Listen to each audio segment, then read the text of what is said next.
GPVWC for our Wednesday broadcast of the Supercup Challenge. Ignore what the title of the video says, or the live stream says, if you're watching on the GPVWC Sim Racing channel. It still says Formula Challenge for some reason, that needs to be changed. But this is the Supercup Championship, which is our League 2 series about, from the GPVWC. Supercup, Super League is tomorrow. This is the junior category for that, and currently topping the order is Lewis Redshaw with a 146.741, and he in his very nicely liveried Drake racing car are looking very, very strong so far in an attempt to move that team further up the championship, because so far they've had a pretty dodgy start to the year. And Redshaw was only able to make 2 rounds. That team is 10th in the team's championship table. So Drake needing a good result sooner or later, and Redshaw is on course for it. Yeah, it looks like a very impressive time. Although, to be fair, we've seen a time from Ben Zupanek in practice that was actually even faster than Lewis is able to do so far. So I think it's not set in stone yet, but he is showing a very, very impressive pace so far. And I think that this could, and to be honest, having 3 drivers so far within a 10th of a second, and another one 10th behind, essentially a 10th and a half behind the 3rd place, is definitely showing that we're going to have a fairly close race, and I'm really excited for this. Of course, it always is a very exciting championship, whatever happens, and seeing as this is the first time we've been to this circuit as well, at the Baku City Street Circuit, whatever happens, it's going to raise a few fireworks, I'm sure. Oh, definitely. It's going to be very... the track is so very tight, and it is a street circuit, so it will always bring some action, and unluckily, it always tends to come out that somebody hits that wall a bit too hard and ends up crashing a couple more people than we like. But of course, it's the nature of street circuits. They're very difficult to drive for a reason, and some sections here are so very tight. Of course, the infamous Castle section, turn 8 if I recall correctly, is a prime example of that exact issue in terms of just circuits like this, and I still have no idea how it was allowed through to be raced in real life or in Sims. No, to be honest, it is a very, very mad section of track. As you said, 5.1 meters wide. I said yesterday that's like the average young man and his dad lying head to foot. It really isn't that wide at all. And imagine trying to race through that sector. That is what we're going to be doing today. Well, we've seen in real life, as we see just Stefan Ruhl going into first with a time that I've not seen before of 146.2, an amazing time. But yes, it is a very tight section, and it's just impossible to race through. Essentially, if anybody crashes there, we're looking at somebody blocking the entire track and possibly a red flag situation. It is absolutely insane. Well, let's hope we don't get that. The Supercup drivers tend to be a bit more well-behaved than the Formula Challenge drivers we saw yesterday, but we'll see. Of course, it just takes one mistake from someone up the front of the order, and then the entire rest of the order is involved as well, so of course it's difficult. Meanwhile, Roy Schroten puts his car up into 6th position. He just went fastest of anyone in the 2nd sector. His 1st and 3rd sectors weren't quite there, but his 2nd sector was, and that's the sector with all of the sort of faster corners. So obviously Schroten's car faster through the faster corners than anyone else, and that could be definitely something to do with the setup of the car, but not quite able to match Stefan Ruhl around the rest of the track. And in fact, the 4 drivers separating Ruhl and Schroten as well, obviously just more consistent through the sectors than Schroten was on that lap. It's currently Ruhl leading from Redshaw, Zupanek, Lindberg, Prielanovic, Schroten, Winnick, Brewer, Gerber and Batalla. Those are the top 10 in the session at the minute out of the 28 drivers on the grid today. It is actually very... It looks like we have a lot of kind of clumps in terms of drivers being in their own little bubbles as well. we can see drivers, especially between, for example, third and just about sixth in nearly just a 1/10 of a second, and then Maciej Młynek is also in seventh, right behind. It just looks like we are going to have so much racing in around bubbles, and yeah, I'm surprised to see drivers like Maciej Młynek and actually not being higher up. We've seen him absolutely dominate qualifying in Australia and do very well still in China. So I'm actually surprised to see him so far down, especially with his teammate pulling out such an impressive lead in terms of current pole sitting, Stefan Ruold. Well, Mwynek only actually came in right at the end of official practice, and that maybe tells me that he's just come from doing something or other, and maybe he's been a bit busy this week and hasn't quite had the practice of his teammate, who is currently about 0.7 of a second faster. But I'm just speculating here; I don't know. Also, we're hearing from Mike. I believe that's Mike Quint. I'm looking on the GPVWC Sim Racing YouTube live stream, but he probably can't drive today due to massive FPS issues.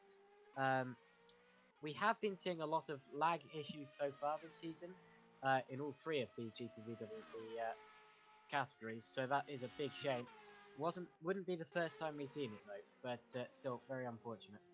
Very unfortunate. And we've of course in Super League in Australia have seen Alex Sebo fall due to somebody else having lag issues. So to be honest, I think it's fair enough that Mike Fint, if he has those issues, that he stays back, considering it could ruin other people's races. And I think that's very fair play from Mike, and hopefully he can sort it out for the next race. However, it is unluckily the state of affairs we see sometimes in Rfactor 2. Well, we've just had another quick lap coming in. I'm sure I saw someone jumping up the other. Oh, no. Oh, it was Jason Muscat, who is standing in for Matthew Marquard in his own team, the Multiforce GP car, and he has just jumped up into 10th position on that last lap. He's just coming through for another lap. Of course, Muscat has raced in this series for quite a number of years now, and obviously can't get enough of it because he's stepped in again. Lewis Redshaw has just gone fastest of anyone in the first sector. He's on a quick second sector as well. He's just posted that. That's another quick one. So Redshaw is on target for a very good lap here. This could well be pole. He's actually, ironically, getting slipstream from Stefan Rohr ahead of him. And if Rohr stays out this lap and doesn't pit, he'll be giving Lewis Redshaw a brilliant slipstream down this straight. And that is certainly not what he wants to do, because Lewis Redshaw is gaining all of the time on Stefan Rohr through this. And up to pole position goes Lewis Redshaw by 0.023. That is the time he gained from the slipstream from the man he's trying to beat. That is actually incredible. That's a story that I think is going to be a big one afterwards as well. It's of course completely allowed to be in a slipstream of an opponent. I mean, the opponent can slow down if they're not on a fast lap and let somebody by safely, but it nearly, so basically Ruold helped half unwillingly Redshaw to beat him. So this is actually a fascinating turn of events, and Redshaw could be coming out with a pole after Stefan Ruold seemed unbeatable.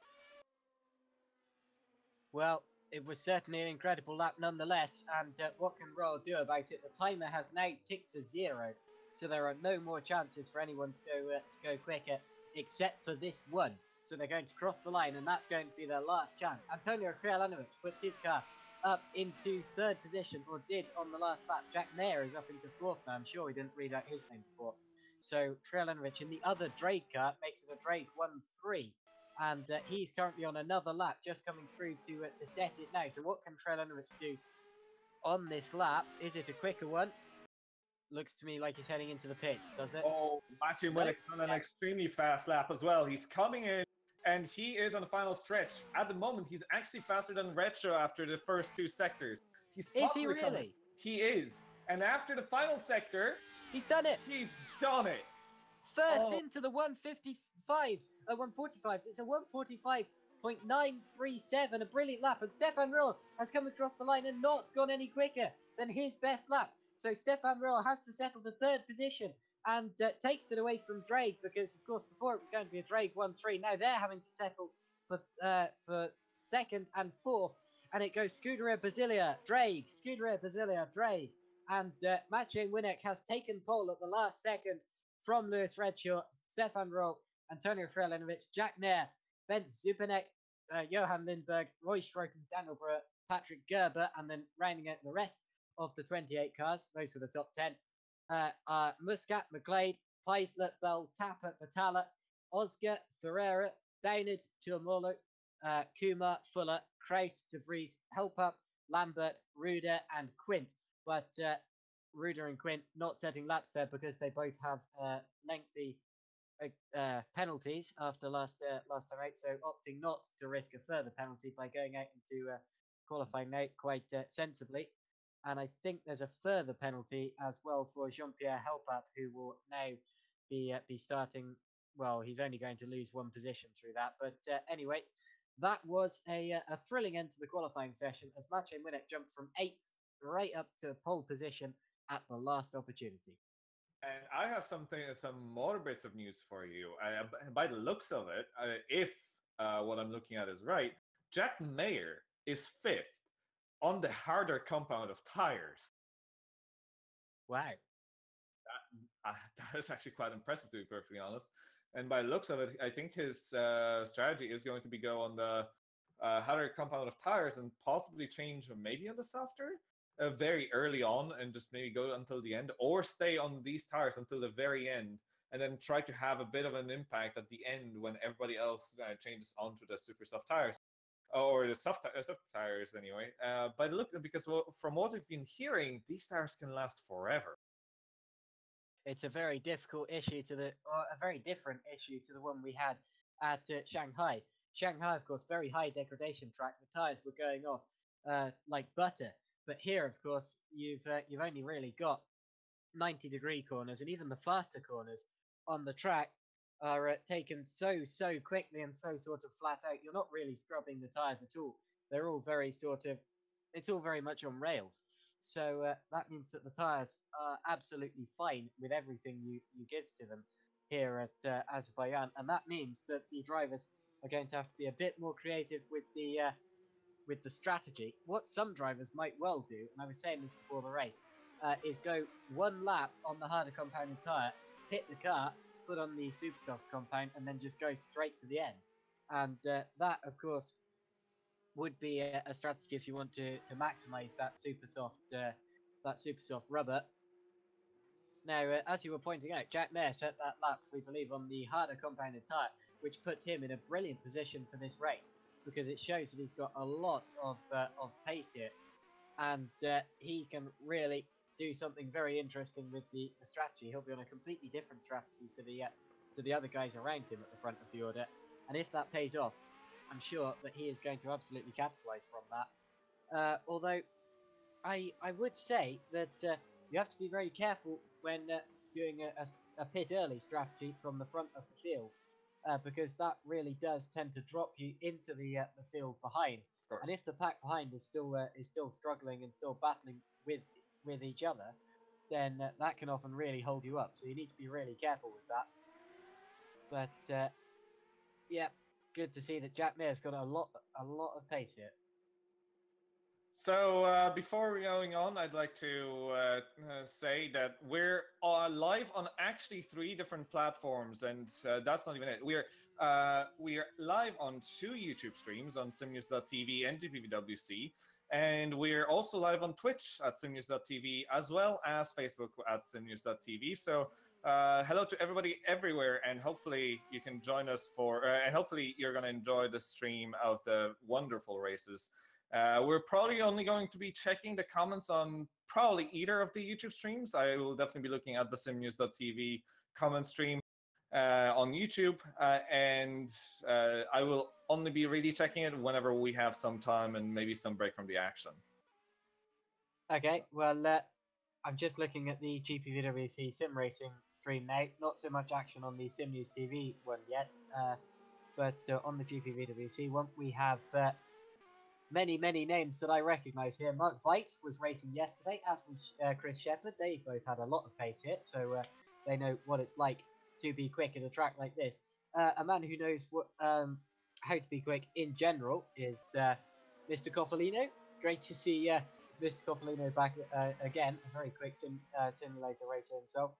Alex Skinner, who could have or did a lot of commentary with this league last year, is in the YouTube chat, as well as is Jake Sanson, who of course commentates pretty much everything. So good to see all of you. David Yunt, another sim racer there. Lazaros Philippikos, I'm sure he's a sim racer. Craig Willard, I remember him from when I used to watch Realish Racing streams. Yeah, we got many names I recognise here, and they keep piling in. So welcome in. Yes, so welcome everybody, and again, hopefully we're all going to be enjoying some good bit of racing, and hopefully clean racing. Now, this is going to be fairly difficult because this track is so very narrow. Yeah, it very much is, and we saw yesterday with the Formula Challenge racing that there were a lot of drivers going out a bit disappointed because there were quite a few different incidents. On the first lap of race 1 especially, there was an accident that seemed to last about a minute. I mean, the drivers just kept on piling in, crashing across the track. It was like bumper car racing at times. And that, I'm afraid, is not what we like to see from sim racing. So hopefully we get a cleaner race today, and one which we can properly enjoy from a spectating point of view, and also for the drivers. Absolutely, and these cars are, as we've seen this season, they're really providing some fantastic racing when it's clean. So I'm just hoping for a very clean but very close race from everybody, and a lot of clean racing from especially I'm hoping up the top, and I hope we will not know the winner until the very end of this race. And to be honest, with how close. Yeah, carry on. With how close everybody was, apart from, of course, the top two running away with it, I think we may be looking at some incredible, the top three. We may be looking at some incredible battles, and even then, I think the Scuderia Basilea guys will be battling for the win. With the Drake guys, it's going to be fascinating, and it's good to see two teams being higher up, since we've seen some Scuderia Basilea dominance before. Well, yesterday, of course, or not yesterday, but 2 weeks ago at Shanghai, we saw a cracking battle between the Scuderia Basilea guys and the Green Stripes guys, but the Green Stripes guys slightly further back now, and we have Drake coming in to take their place. I was just about to say, when you said that we won't know who the winner is until right at the end, exactly the same was to be said about yesterday's Formula Challenge action for a number of different reasons. Race 2 especially was chaos all the way through, with the original leader going wide at turn 1 and then everyone bunching up behind. There were battles for the lead the entire way through. There was a good slipstream move down into turn 1. And then as the two Red Arrow guys were switching places quite strategically, in a move that was supposed to be one giving the place to the other,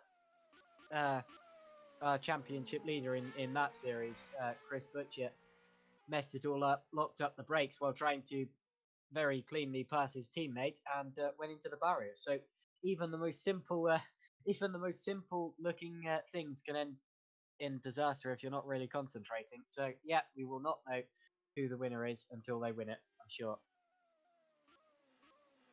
Yeah, it should be very exciting. So we'll see how it goes, and I'm still very excited to see the strategies of some drivers and how it's going to go, because again, we've seen Jack Mayer go on the harder compound of tires, and he has to start with the same compound of tires. Of course, we do have to... the first race is the longer one. It's the feature race that will be entirely of... Now I can actually see it. Of 30 laps. So one mandatory pit stop. The drivers have to use both compound of tires. Second race is a bit longer than a half of the first race. It's 17 laps. And it will require use of just one compound and no pit stops. So basically a feature and a sprint race. Of course, use of DRS is as per usual, a second behind another driver on the long straights, if I recall correctly. Oh, hold on. Maciej Winnick does not have pole position. Apparently, he's asked for his fastest lap to be deleted. Obviously, he believes that there was a track limits issue somehow, and it looks as if it's going to be pole position for the top Drake guy. Who it was? That I was forgotten his Lewis name. Redshaw. Lewis Redshaw, Redshaw. yeah. So Redshaw has pole. Yeah. So that's very impressive. And of course, Maciej Winnick did go away for a few minutes to check his replay to make sure that he didn't cut, and he feels like he did. So I think he must have been either on the verge of or has cut for sure, and just doesn't want to risk back to the grid for the next race. So well, Maciej is actually going to be starting quite further back then. This is going to be very interesting to see such a fast driver having to come through. No, especially around the track. he's starting from second, I believe. I believe his second fastest lap was enough for second place. He said, No, I believe so. 8th. Maciej Winnick is 8th. I just seen it as we grid up. Yep. Okay, so he has been dropped further down than I thought. Well, of course, yeah, because what am I thinking? Because just as he crossed the line for the final lap, he was 8th before that. So of course, so Winnick starts 8th in this race. I'm struggling to think about where that track limit incident might have been, because there aren't many places, if you look at this track, where you could actually display the track limits. One place that I thought of initially was the inside curb at turn 8, but the drivers have all been told that if you cut that curb, the race stewards aren't going to delete your lap for it. Basically, it's such a dangerous corner. No one cares how you take the corner so long as you crash. So, or so long as you don't crash, rather. So maybe he just doesn't know that, or maybe he cut the inside curb somewhere else. We'll have to see. But anyway, Winnick starts 8th. Lewis Redshaw takes pole position.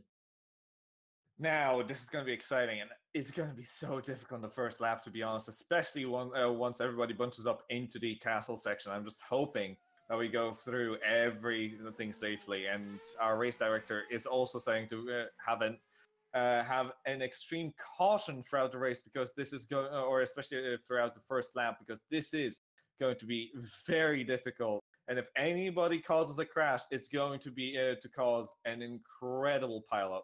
So we're just hoping that everyone makes it cleanly through the first lap and through the initial stages of this race, so that we do have a clean race. Yeah, absolutely. That's always what we want to see from sim racing, a clean race. Because let's face it, the drivers have been practicing for a very, very long time. They come here to have a good race, and often to have your race ruined by another driver is by far the worst thing that can happen. So hopefully we don't get that. But we will still get a race no matter what, and well, let's sit back and enjoy it. I think that's a good way to put it. Although, to be honest, I think we'll be leaning in our seats as we have a big battles coming in. I have a feeling like this is going to be a good one. However, something that's even more amazing is now Jack Mayer is starting on the harder compound from 4th. He actually got 4th in qualifying, which is quite amazing for somebody on the harder compound tires. Oh, goodness gracious, he's on the second row of the grid, directly behind the leaders. If he gets a good start, I've often seen 4th place kind of slot between the two leaders and lead into turn 1. Can you imagine just a whole field of super soft sporting drivers running around behind one driver on the harder compound? That would be quite something. That would be something I haven't seen in a very long time in Supercup, that's for sure. Over the last couple of seasons, of course, the tires were a lot different than they are now. These cars are completely different to what I was there, especially last season. And the tires are much more interesting and intricate. And to be honest, it's causing some incredible racing so far this season. And I'm just hungry for more. As we get off the line, we have the leading Lewis Redshaw off the pole and Stefan Ruolt in second. Third for Antonio Hreljanovich. Also great stuff from both Drake drivers. Jack Mayer on the harder compound tires. He is starting in 4th place in the second row. Amazing stuff in qualifying from him. Ben Zupanek, a bit slow, disappointing after his practice run in 5th. 6th for Johan Lindberg. And 7th for Roy Schroten. In 8th place, the driver who did get a pole provisionally, is Maciej Winnick. Of course, he decided to drop back. He felt he cut the track and doesn't want to back of the grid for next race. Daniel Brewer in 9th place with 10th for Patrick Gerber. 11th for Jason Muscat, and 12th for Lewis McGlade.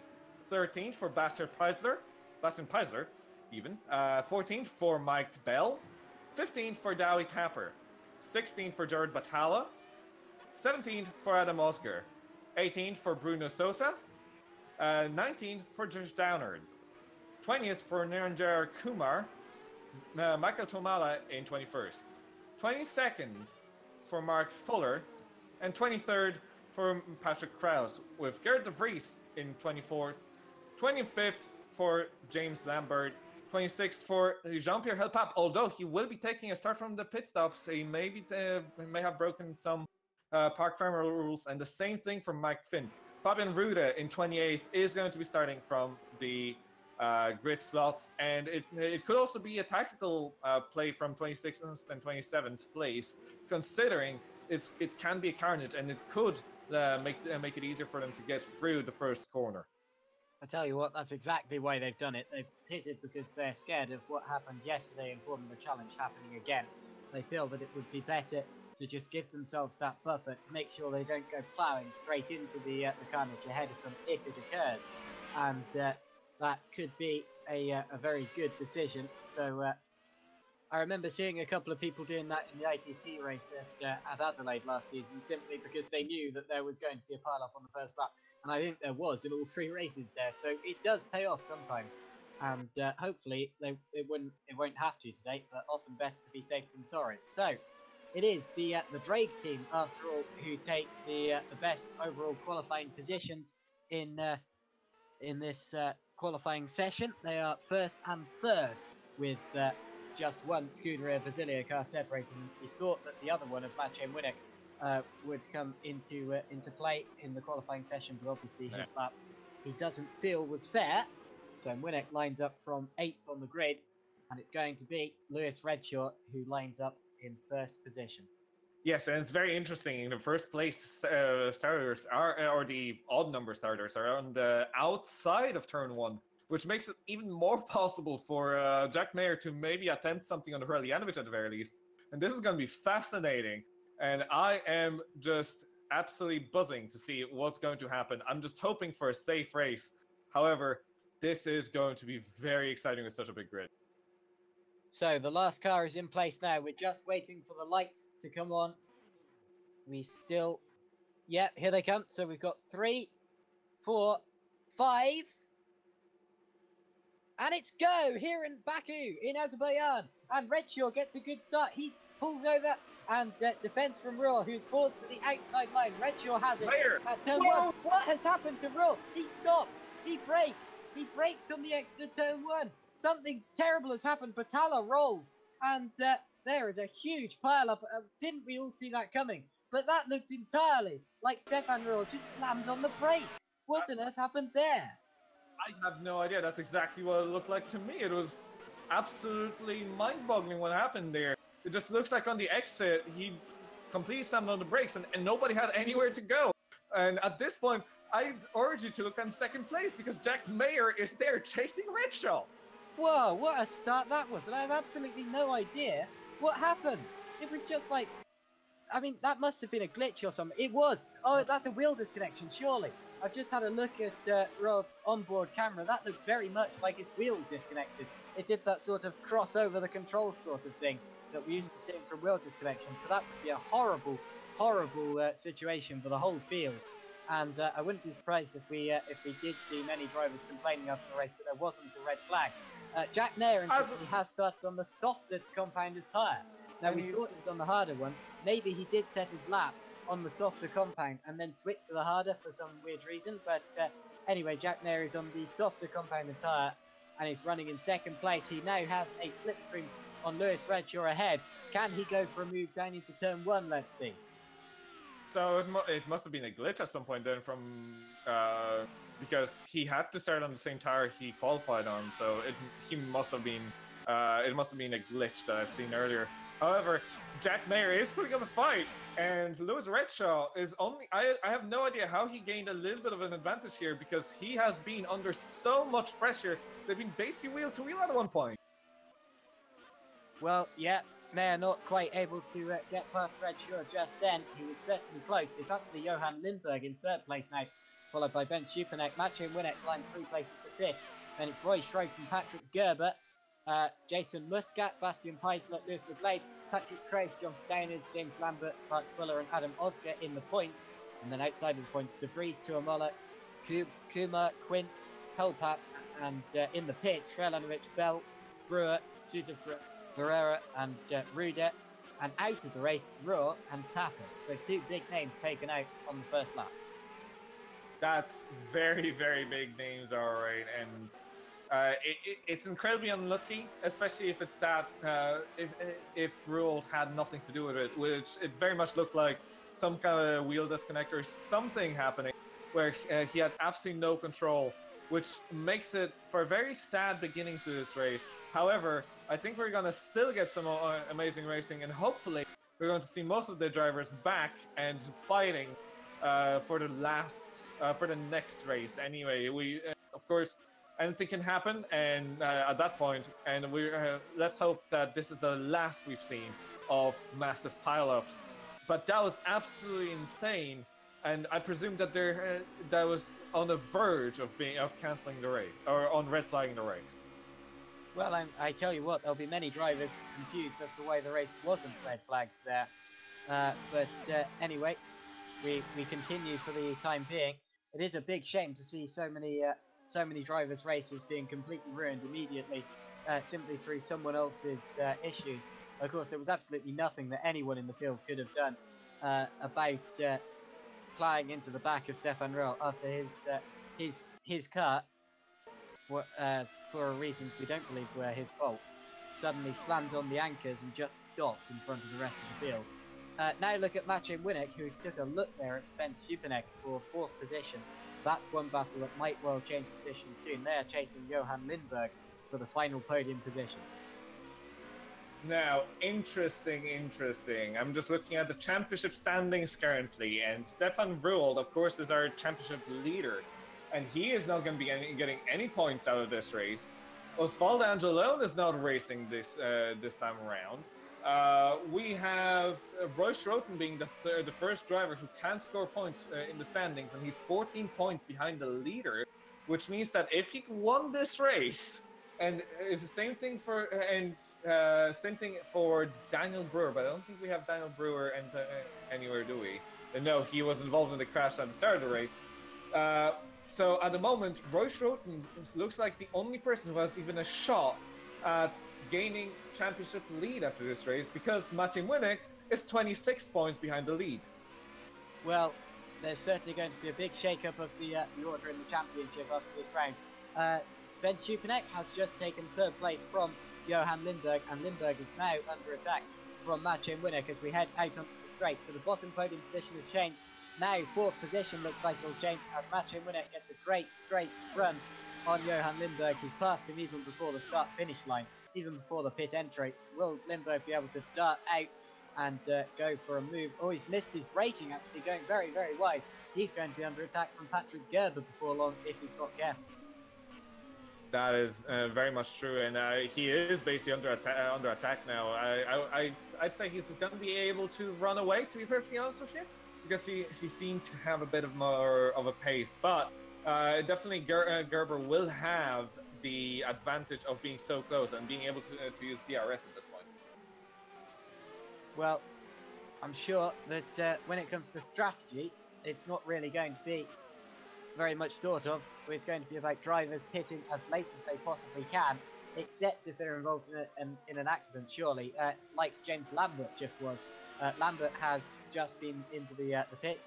He was running in 14th position and then spun it out of turn 10, that is, into the wall on the inside, all by his own fault, I'm afraid to say. And he is now dropping down the order like a stone as he had to pit for a new front wing. So we have confirmation now from Stefan Ruhl that his wheel has died just after turn 1, which means that I don't think he'll be able to race after this race. So he's out of this weekend, and he's more than likely going to lose his championship lead. And this could prove very difficult to possibly even replace the wheel in 2 weeks. I'm not sure about Stefan's ability, but he will definitely be hopefully trying to come back in 2 weeks. But he'll be in a lot more difficult of a situation than he was before the start of this weekend. Or Well, this it depends. racing. It depends what sort of wheel issues it was. He said it just quit on him, but I've had my wheel just quit on me and then be fine for the race too. Of course, it will add an extra level of tension as to whether it will happen again or not. Patrick Gerber has just passed Johan Lindberg for 5th position. It was a good old slipstreaming manoeuvre down the start-finish straight. So the top 5 has now had another change in it. But, oh no, never mind, that's me reading it wrong. Gerber is still ahead. So that means the top 5 now are Redshaw, Mayer, Zupanek, Winnick and Gerber. So at the moment, it's looking like we still have, again, as I said, I think we're going to have a bit of like battle clumps, essentially battle bubbles in this race. And it very much looks like it at the moment between first, second. There's not that big of a gap, although Lewis Redshaw at the moment is starting to run away a little bit. Ben Zupanek is in a close quarter scum battle with Maciej Winnick, essentially, and I think that's a very fitting description around the corner they just went through, turn 8, of course, being the castle section. Patrick Gerber is running away from Johan Lindberg, so that is still technically a battle, and they're still less than a second away from each other, but it's looking less and less likely. However, Roy Schroden is now having a look at Johan Lindberg, and Johan Lindberg goes into a wall slightly. This could provide a crucial overtaking chance from Roy Schroden onto the start-finish straight. Lindberg dropping like a stone, I'm afraid. He was 3rd in the race before long. Not long ago. He's dropping though. I was just checking his onboard to see if he had damage or something, but it doesn't appear he does. But anyway, here comes Schroden now as we head down the start-finish straight. Last year's 2nd place driver from the Formula Challenge Championship, as Zupanek and Winnick go side by side, and Winnick gets 3rd. So Winnick up into 3rd position now, and Schroden gets Lindberg for 6th. Schroden getting up there, and of course, as I said, he's the only driver at the moment who has even a shot at going into the lead of the championship at this point after this race. Of course, there are 2 races today, so we'll see how that goes. However, he is getting up there, and I think Maciej Winnick is possibly going to be now running up to Jack Mayer, and it's going to be a couple nice little battles again. Roy Schroden, I wonder if he can catch up to Gerber, and it'll be interesting to see him be able to go up. As we have Patrick Kraus, somehow, I think, just straight disconnected. Oh no, he crashed. Crashed in turn 2. Yeah, he is out. I'm afraid James Lambert is also out in a separate instance, so a couple of retirements. We were expecting some, of course. I'm just watching the onboard from Patrick Kraus, who was running in 10th position, got on the curb, locked up the rear axle, spun the car into the inside barrier, and obviously that's just done too much damage. His car is out of the race. I'd urge you to look at 1st, 2nd, and 3rd right now.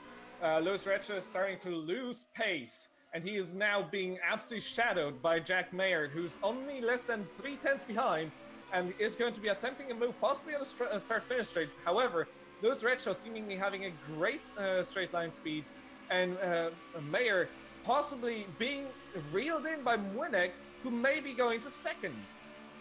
Oh, look at this. We've got 3 people in the slipstream here. We have an absolute accordion effect. They're all getting closer to each other. Winnick and Mayer go side by side for 2nd. Winnick to the inside.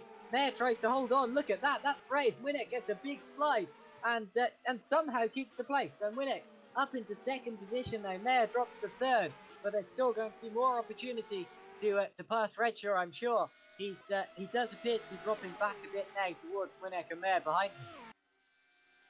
I'm not surprised to see Winnick go so fast. Again, we've seen him do so well in qualifying with that cut, and luckily making him cancel his lap time. But now he has an opportunity for even a win, and I think that he is definitely at the moment the favorite, because Lewis Redshaw has been losing a bit of pace, and we've seen that from Jack Mayer. Maybe even Jack Mayer can utilize it, all this situation with Winnick, to maybe even have a look at Lewis Redshaw. This will be a fascinating little battle. And I'm just really wondering if Winnick is going to do it on the straight, or if he's going to be able to do it right here, because Redshaw is making mistakes. Now Winnick to the outs. He's done it. Yeah, Winnick gets it at a part of the circuit we don't normally attribute to overtaking, but it looked as if Redshaw made an error. It looks, yeah, he had a big slide mid-turn 10, and Winnick just got the better run and popped through before the very fast turn 11. So Maciej Winnick now leads this race in the Scuderia Basilica car after starting 8th on the grid. This has been a great race so far from Winnick. He's kept clear of all the trouble caused by the wheel disconnection from his teammate Stefan Rupp. And Winnick now leads this race. He's going to try to salvage something for Scuderia Basilia, who I believe lead the Teams Championship. Just look at Redshaw coming in through like an absolute train. So fast. Can he actually equal out? Or even out with and Mayer spins. Mayer just locked up the rear and spins the car around. Jupinek goes back up into 3rd. Gerber goes up into 4th.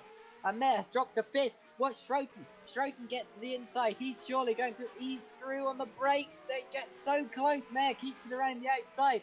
Now they both have DRS, I think. Actually, I think only Mayer does, because Schroten was... Do either of them? Well, whatever. They're certainly still in jeopardy. Schroten takes a look. Mayer holds on for now, but how are his tyres after that spin? I said that the tyres were hanging on very well, but when you slide them sideways, of course, they get ground into the ground, and that can often really, really put massive flat spots on them, and they gradually get less and less drivable. He's hit the wall. He's hit the wall, and now look at Schroten. He's back in the attacking pose to the inside. That's a difficult one. Mayer gives him room, but gets the drive around the outside. That's where the grip is there. And Mayer keeps the position for now, but he needs to stop making errors like that one. Yeah, to be honest, even if Schroten could keep it around on the inside, that was going into the castle section. I don't think there was much chance for Schroten to go through Mayer right there. But yes, Mayer has to stop making mistakes, has to ease off and cool his tires, and then try to get back into his groove and go faster than Schroten. However, Schroten seems to be seems to be about the same pace as Mayer, so I think this is going to be a fairly difficult task for Mayer right now. Oh, absolutely. He's lost a couple of places, but he's dropped back a little way from where he should be. So certainly still a lot of ground to be gained now from there. And look at Gerber going to 3rd on the inside of Ben Schupanek. So Gerber tries to leave his braking later. Ooh, was there slight contact there? Ooh, no, there certainly was. Schupanek very forceful on the defence. But Gerber still on the inside, and Schupanek holds on. So Schupanek 3rd place still. But Gerber again has the DRS as we head down the straight between turns 2 and 3. He activates the DRS a bit late there, but doesn't quite get close enough. And now Schroten goes from there. Up the inside, and there leaves him room. That was close. Mayer's going to have the inside line for turn 4, and he keeps the place. But the undercut. Switch back. He's not in a good position for this next corner, is he? Mayer still on the inside. Schroten, big kick of oversteer. And now let's see if Lindbergh can capitalise. This is going to be fascinating. Lindbergh, of course, being overtaken earlier by Rose Schroten. Now with Schroten attacking Mayer, they're both losing time. This is always the case when you're battling. When you're battling so hard, you both lose time. So this is going to be fascinating. However, it seems like Schroten and Mayer have been doing a very nice, clean battle, which is very difficult around tracks like this. However, Mayer is absolutely not giving an inch more than he has to for Schroten to go through. It's very, very difficult to go through somebody who's driving defensively so well. Again, side by side for 3rd, and Gerber has forced Schupanek to take a tight defending line onto the final sector. That's given Schupanek a bad run, and Gerber's going to be right with him here. Schupanek goes defensive, pulls out of the slipstream early, but has to give it back to Gerber now as we head down the start of the straight. Gerber's going to have the DRS on top of all of this. He heads to the inside line, and Schupanek is not able to defend now. Look at Gerber, he's coming through like a train, but as they break, who's going to get it? Schupanek tried to move across, but Gerber got it, and now in the background, Schroten is going around the outside of Jack Mayer. Does he finally put that one off? No, of course he doesn't, because Mayer is still fighting for it. Now is it stopped? No, because Mayer's still there on the inside. Lindbergh gets a bit bit squirrely out of turn 2. But Mayer and Schroeter have been side by side for 2 corners so far, and 2 straights on top of that. 3 straights down into the left-hander, and still they're side by side. Still there's an overlap. Schroeter on the inside, but who really cares? These two could drive side by side for months. Mayer stays ahead. That's some of the most impressive driving I've seen in a very long time. Absolutely incredible awareness from both drivers, pushing so hard, trying at every opportunity. They done the one mistake could cost them both a 1 or even 2 positions. But this fighting is absolutely immense, and I'm actually enjoying it so very much. Schroeter getting undercut on Mayer and actually doing it. I think he's gonna have it. He's on the inside of the next corner, which and he has done it finally. Now Mayer, can he overtake on the DRS? He will have the DRS now on the main straight. Now, can he do it? Can he get that place back? He now has to worry about Lindbergh behind him. This is going to be very, very close. Coming on out of the final 90-degree corner, essentially. And now Schroeter going completely sideways. Somehow Mayer not being able to go back. I think just barely avoiding hitting Schroeter. And now Mayer has to more worry about Lindbergh than anything else. Well, I just had another look at the move which Schroeter pulled on Mayer. He's finally got it as Mayer touched the wall. But anyway, now they're going 3 wide with Lindbergh as well. Down the start-finish straight. Look at this. Very nearly. And Mayer is trying to go around the outside of Schroeter. He just seems to find the traction wherever he goes. And he's now still on the outside of Schroeter. This could turn into a battle. Just like last lap's one, there was a big lock-up from someone. And they're back in the DRS zone. Remember that Lindbergh will have it too. And this group is all dropping back towards Jason Muscat now.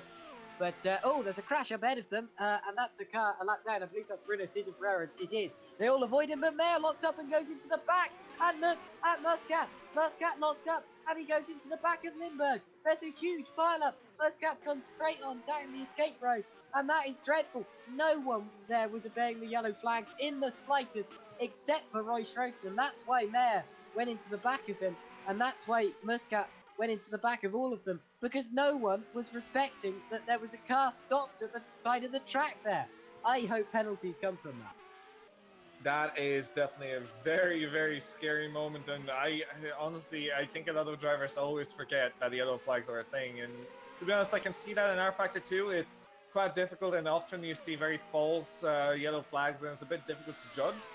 However, when you have somebody go sideways in a corner, you need to be more careful. You should see something as big as that happening. And now, Jack Mayer, I think, got hit by Muscat going through after Mayer made a mistake as well.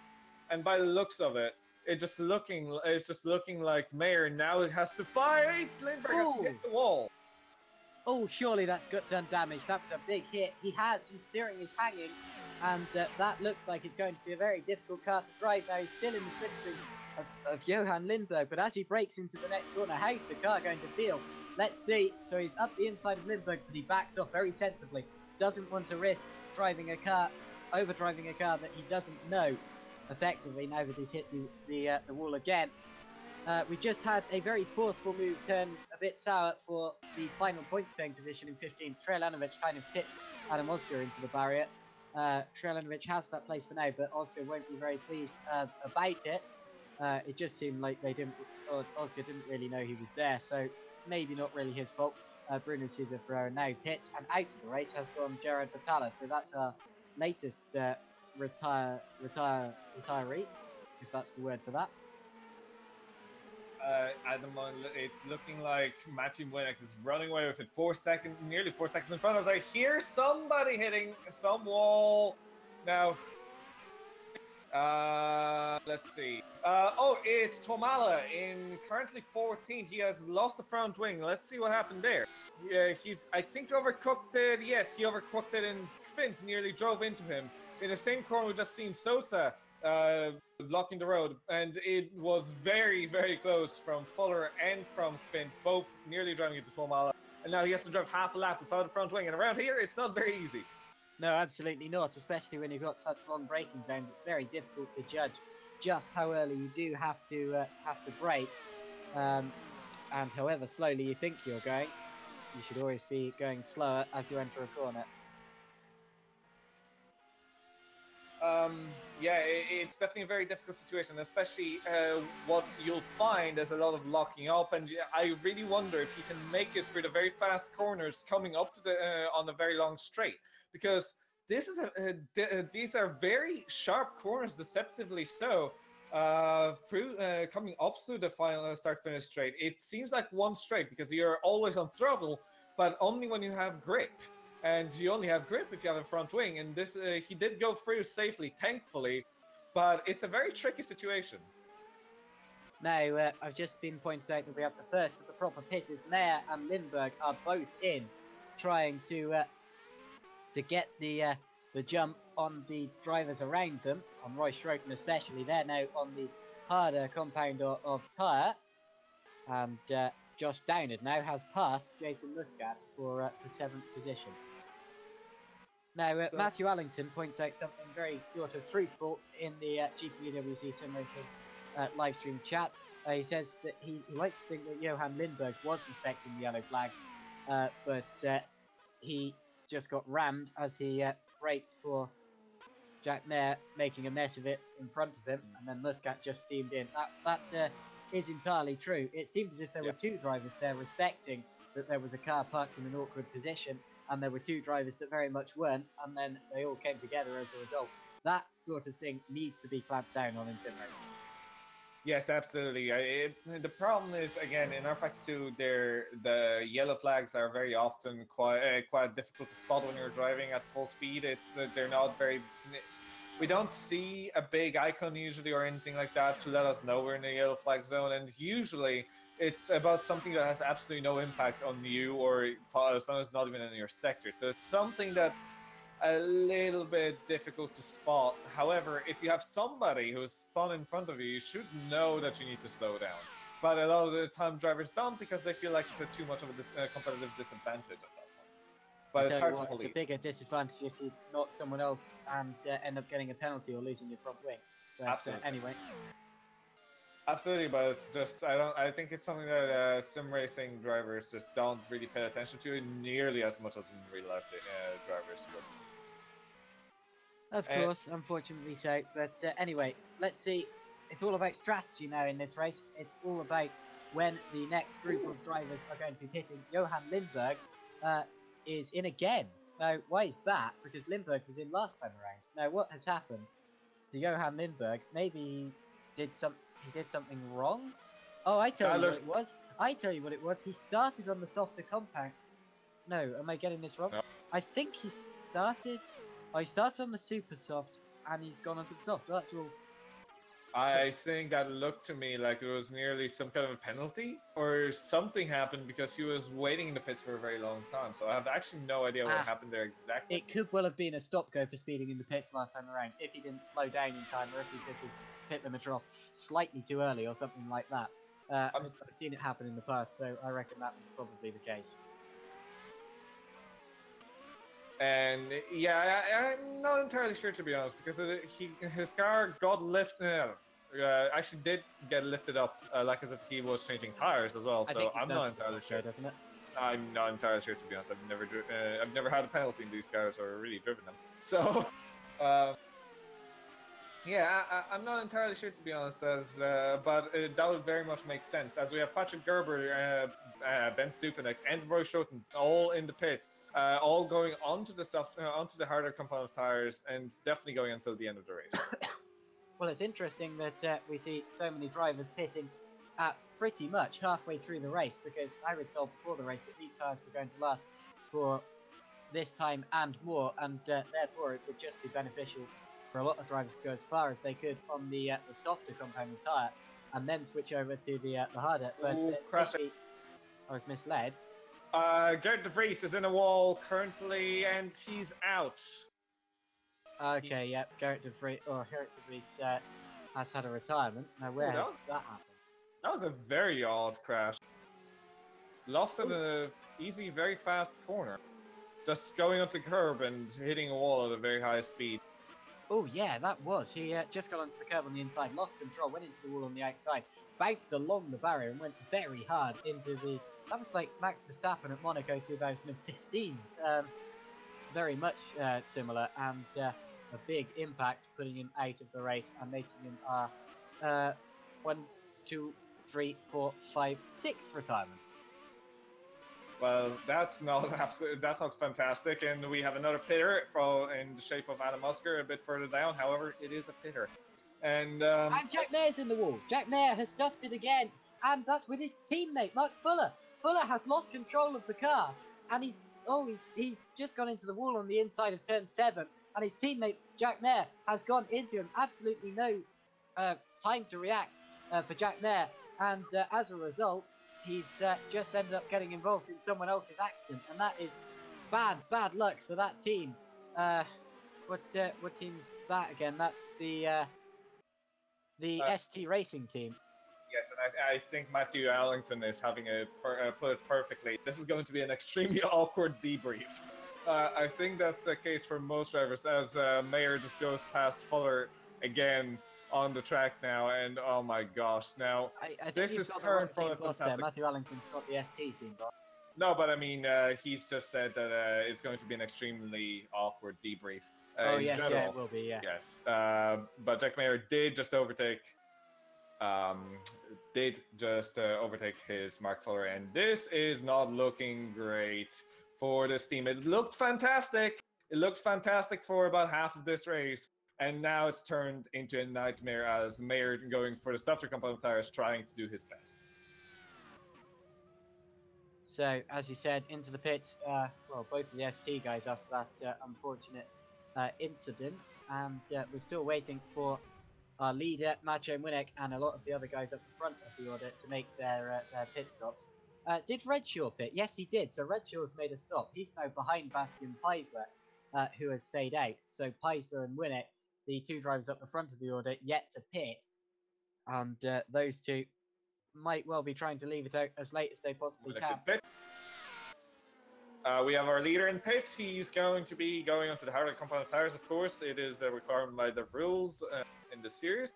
And he is more than likely going to be coming back in the lead without losing too much. And currently in second is Bastian Peisler, but I think he has not stopped yet. Has he? No, Peisler has not yet stopped. He's going to take the lead of the race briefly. No, he isn't, because Młynek is next in the pits now. Peisler, I believe, is our only guy yet to make a stop. Some of the guys near the back haven't made a stop in a while. They pitted near the start due to damage. What's that? Jason Muscat has not stopped either. Lewis McGlady also yet to stop, and Mike Fint is also yet to stop. And yes, he's in now. We also have Antonio Hrdljanovic, who is... Oh, he has stopped on the first lap. Jack May, of course, having the issue. And Mike Bell did the stop on the first lap as well. Now look at him. And it seems like, yes, indeed, there are about 3 drivers who are yet to stop for the first time. No, an interesting point that Mike Pitman brought up is that Mark Fuller and Jack Mayer were not allowed to stop at the same time. So that held up Mark Fuller even more than it otherwise would have done, as he had to wait for Jack Mayer to leave the pit lane. So bad luck for the ST guys, but I'm afraid Mark Fuller's only got himself to blame for locking up the rear axle in such a way. But it's an easy mistake to make. I tell you, I was racing on the server earlier. I did that 3 or 4 times. It is very easy. Well, whenever I hear that, though, it always I always like to remind you that it's all about brake bias. If you want to go faster, all the drivers put their brake bias way back on the car, and that usually locks up the rears, and it's always a bit dangerous. So, to be honest, if you lock up the rears, it's completely and entirely your fault. And it may be easy to do so, but an easy way to counteract that is to change brake bias, and that's my position always when anybody locks up the rears. True, but the drivers always run it so tight, taking all of the risks they can, because well, they just need to extract the maximum from the car, and often you overstep the line and just sort of tip the car into a spin like that. But yeah, as you said, it's not exactly an excuse. And we have Lewis Redshaw in the pits, another driver coming onto the harder component tires for the first time this race. And he is going to be probably coming out in around 11th place or so. Possibly even. And we've had an incident. Apparently, Josh Downard has been into the barrier, and he is now pitting. So Downard, who was doing very well, running near the top of the order, has had some sort of incident. He was 9th on track, but I believe he would have been running about 6th or 7th effectively. And he's just pitted without his front wing. Now, where did that happen? I believe we've already seen it on the stream, seeing as Mike Pitman, our cameraman today, alerted me. Oh, I tell you what happened there. He just locked up the brakes heading into the braking zone of that tight corner before where Vettel ran into Hamilton and slid along the inside barrier, which bounced him into the outside wall. Very similar to Sherrick Reese's retirement. Now. Let's see. So there's this massive gap now that I'm seeing between that form between 7th and 8th place. This is actually kind of interesting how we have, again, these massive bubbles, essentially, of drivers fitting in. As we hear some kind of a contact with a wall. Now I just need to see who it is. Okay, well, here comes the mad dash back through the order. It's Downard again. He's missing his front wing again. And what's happened there is he's locked up again. It's pretty much exactly the same thing. There must be something wrong with that car. It looked actually, he was weaving around. Oh, it looks as if he's still got a rear. He's got something wrong on the rear there. It looks as if the rear right was just not responding. I'd say his suspension is completely trashed there, and he's been into the wall again. And I'm very surprised he's still. Oh, he's out. Yeah, quite wisely there.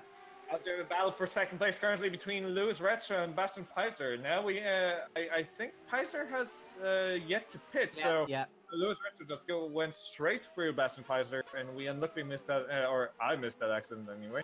And or not accident, but that overtake. But yes, it looks like Downard is having to park it at this point, and well, it just looks like whenever you do damage your car, it's game over essentially. At this, in certain ways, especially if it's hit the wall so hard as Downard has. Well, his braking was just so wonky as he went down into turn 2 that time. The rear right was looking very, and we have dented. We have about 4th place between Zupanek and Gerber, yes. So Gerber ahead of Zupanek for 4th position. Zupanek setting up for the long run down towards turn 1 here. And looks as if he gets a better exit than Gerber, so that is going to be a good slipstreaming opportunity down the start-finish straight. It's very difficult to follow the car through those long sweepers, though. The car ahead, because they throw all of their turbulent air at you. And now we've had a bit of a lag issue. I can't see where Zupanek went. Oh, he's back with us now, and he's side by side with Patrick Gerber heading down towards turn 1. He's passed him before the braking zone, but Gerber sticks his nose back in, and Zupanek locks up and goes wide. He had a big slide there. Gerber back on the inside and goes back through to 4th position. Jason must get pit, but yes, that's not the way to overtake Benz. You need to do it cleanly, and you need to brake in time. That's a major component of overtaking somebody, and I think Benz knows better. Next time he does try and move on Gerber, it hopefully will be without outbraking himself. Yeah, it's easy to do, but as you said before, that's no excuse. So Zupanek still stuck behind Patrick Gerber, and he has to try the exact same thing next lap, but do it right. Because, well, let's face it, he had the position. He just then stuffed up the braking. Yes, he was already there. It was just literally him being worse on the brakes. And of course, when you're on the outside, the way that, of course, you race is you usually have to brake a little bit. It's interesting. It can be a bit later, a bit earlier. It depends on the top of the corner. But here it seems like you have to brake around the same time as the inside, or maybe even a little bit later, or earlier even. It's just very difficult to judge whenever you don't have the entire track to play with, because you are, after all, limited in your play space essentially. So I'm just watching them coming down through the final sweepers again. It looks as if Zupanek has dropped back a bit in that, so I don't know that he's going to be as close as he was last time around on his rival Patrick Gerber this time. He's certainly still getting the slipstream from him, and he certainly will still get the DRS. but as plays the pits in the background, Schupanek is still going for it. He tries to force the issue, but that was never going to work, and Gerber stays ahead for now. Bastian Pfizer on the harder compound tires now, so he's going to be coming out in front of Muscat in 6th. So Bastian Pfizer are doing a very good job this race, to be perfectly honest, and putting so late and doing a very good job to keep those softer compound of tires working for long enough that he could easily race the entire race, the sprint race on those tires. So I'm now interested to see if everybody's going to go for the softer component tires or the harder component tires for the long race. I think it would be a bit weird not to go for the softer component tires in race 2. We've seen it in Australia and we've seen it in China. Yeah, the soft component tire is certainly going to be the one to be on for race 2. This track is not a particularly tyre-weary circuit, and if you can go 20 laps, very nearly 21 laps on the softer compounded tyre, then you can certainly do the sprint race. That's about what the sprint race is, I think. 17. 17 for the sprint race. Okay, so yeah, that should be easy peasy, lemon squeezy, so long as you don't have a spin and smash the tyres further. Absolutely, and it just very much depends on how well a driver can handle the tires. Some drivers are, of course, a lot better at being smooth under tires, and smoothness is the key point of making sure that the tires last you long enough. And you just have it can lead to you being quicker as well, which is very interesting. That sometimes you may not even have to compromise to be better on tires. It's always very interesting to see, and a good driver will always be fast and safe tires. Latest incident report, Jean-Pierre Helpap has pitted again with what looks like heavily hanging steering. He coasted into the pit lane. I don't think any power was going to the car as he went down the pit lane there. So there's been another incident for Jean-Pierre, but he switched back onto the softer compounded tyre and has gone out onto the track now, and there is no power going to the car. So whatever happened, he's back in the race but out of the points. As Antonio Hreljanovich just retires, now let's see what happened there. It looks like a straight disconnect. Oh dear, disconnects. I hate disconnects. He was running quite high up in the order as well. He was 8th position, and all of a sudden, he wasn't. By the looks of it, yes, it is a disconnect, as I'm hearing from our cameraman, Mike Pitman. But yes, that's such a bad news. We're 2/3 through this race, and losing out on what was a pretty strong points finish is going to be an absolute, not a disaster, but a sad moment in this race for Antonio Hreljanovich and the entire Drake team. Yeah, it would have been a very good day for Drake. They, of course, qualified 1st and 3rd, and then Hreljanovich got caught out in the opening incident with Stefan Rott, as Rott had a wheel disconnect, and well, from then on it's been a case of recovering from Antonio Hreljanovich, which he has done brilliantly to recover to 8th position, but now he's just disconnected from the race. So bad news for Antonio, but hopefully he'll be back stronger in the future. We've seen that he's got a lot of pace and a lot of potential. So apparently, the Kirky Life has just said, "What a shame. Tonio is a regular in the disconnect column." Yes, it is always sad whenever we see a driver have multiple disconnects in such a short span of time. I think Jeffrey Fournier last season was a prime example of having multiple disconnects over a very short period of time. So yeah, very unlucky. However, that is just the way that our racing goes, and sometimes you just get very unlucky. Yeah, we can pick out a couple. The entire YTF1 or IDOS team springs to mind, so I'm afraid there are a couple of people who do tend to keep encountering bad luck like that. And we have Fabian Ruud in 18th, as we have Helpap crashing out and retiring. And another one, he is added to our list of retirements, and what's happened here? Oh, Ruder is back into the pits again as well with damage. It looks to me as if Helpap had some sort of failure. It looks like a brake failure, but then he started slowing down a bit more later on. I'm not entirely sure what happened there. Well, I'm looking at his brake. His brake was activated, but it looks like only halfway and very, very late. So something very weird happened with Jean-Pierre Helpap there. And for some weird reason, he has gone straight into the barrier at turn 2, straight down the escape road. absolutely no speed, or pretty much no speed taken off at all. It was a very bizarre one. 200 kilometers an hour hitting that wall. Very, very sad to see. And yeah, no, Antonio Hrljanovic being very disappointed with his race with the 2 unlucky moments. Now that I'm seeing a comment, but yes, Ruda's accident was just a simple sort of overcooking out of turn 10 and into the barrier right in front of his teammate Jason Muscat. So that would have been embarrassing for the second Multiforce GP driver, especially seeing as Jason is his boss. I don't think we're gonna see. No, this is responding to a comment from Matthew Allington on GPVWC YouTube. Brake failures incoming. No, they aren't. I don't think this was a brake failure.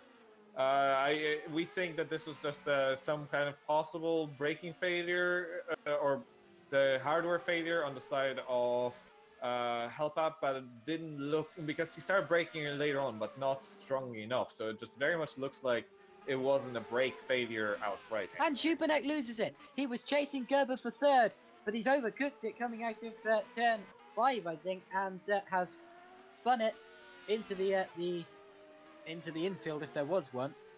Doesn't lose a place, but he does drop right away from Patrick Gerber there. And Gerber now has some breathing space in third position.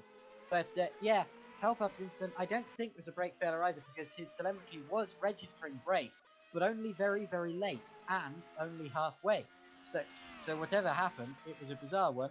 It was almost like the driver kind of went semi-conscious, but hopefully that wasn't the case. Hopefully not.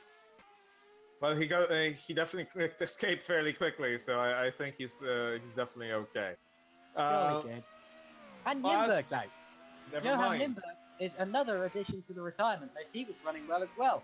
So the attrition keeps coming. It's the same issue. Look at the replay. It's the same issue that Helpup had. Okay, brake failures incoming. Yeah, I reckon that is a brake failure. It is. It says said so on our list right here as a cause of the retirement. So Johan Lindberg, brake failure. Okay, that is a very Limburg-like retirement, I'm afraid to say. And now we only have 17 drivers out of the 28 that started left in the race. It hasn't been the same sort of flat-out pile-up carnage that we've seen from Formula Challenge yesterday. But what it has been is just drivers gradually dropping out, very much like the real Azerbaijan Grand Prix last year. Apparently, I'm getting. Apparently, according to Chris Shepard, we're getting a lot of Murray moments, so a lot of very funny mistakes or consistencies. I am anyway, yes, with the brake failure stuff. But yes, well, what we're looking at right now is I wonder how many drivers under chose the cooling ducts or for the cars for the brakes. Because it could be looking, and Roy Schroten is out with brake failure as well. No, there's so many drivers. They're dropping like flies. Roy Schroten, our latest retirement, he was running 5th.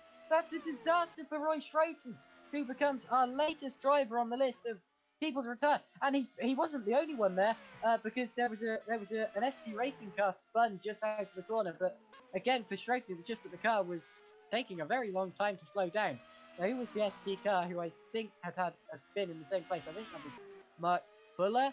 No, it wasn't an ST car. I think I just gave a few people heart attacks. I think I was just looking at the wrong thing. That might not have been a car at all. Oh gosh, at this point it very much looks like we may even get 0 finishers. Or the driver who will win is the one that is not going to have a brake failure. This is actually interesting, but I don't know whose fault, where the fault lies. Is it the drivers having an issue with the cooling ducts?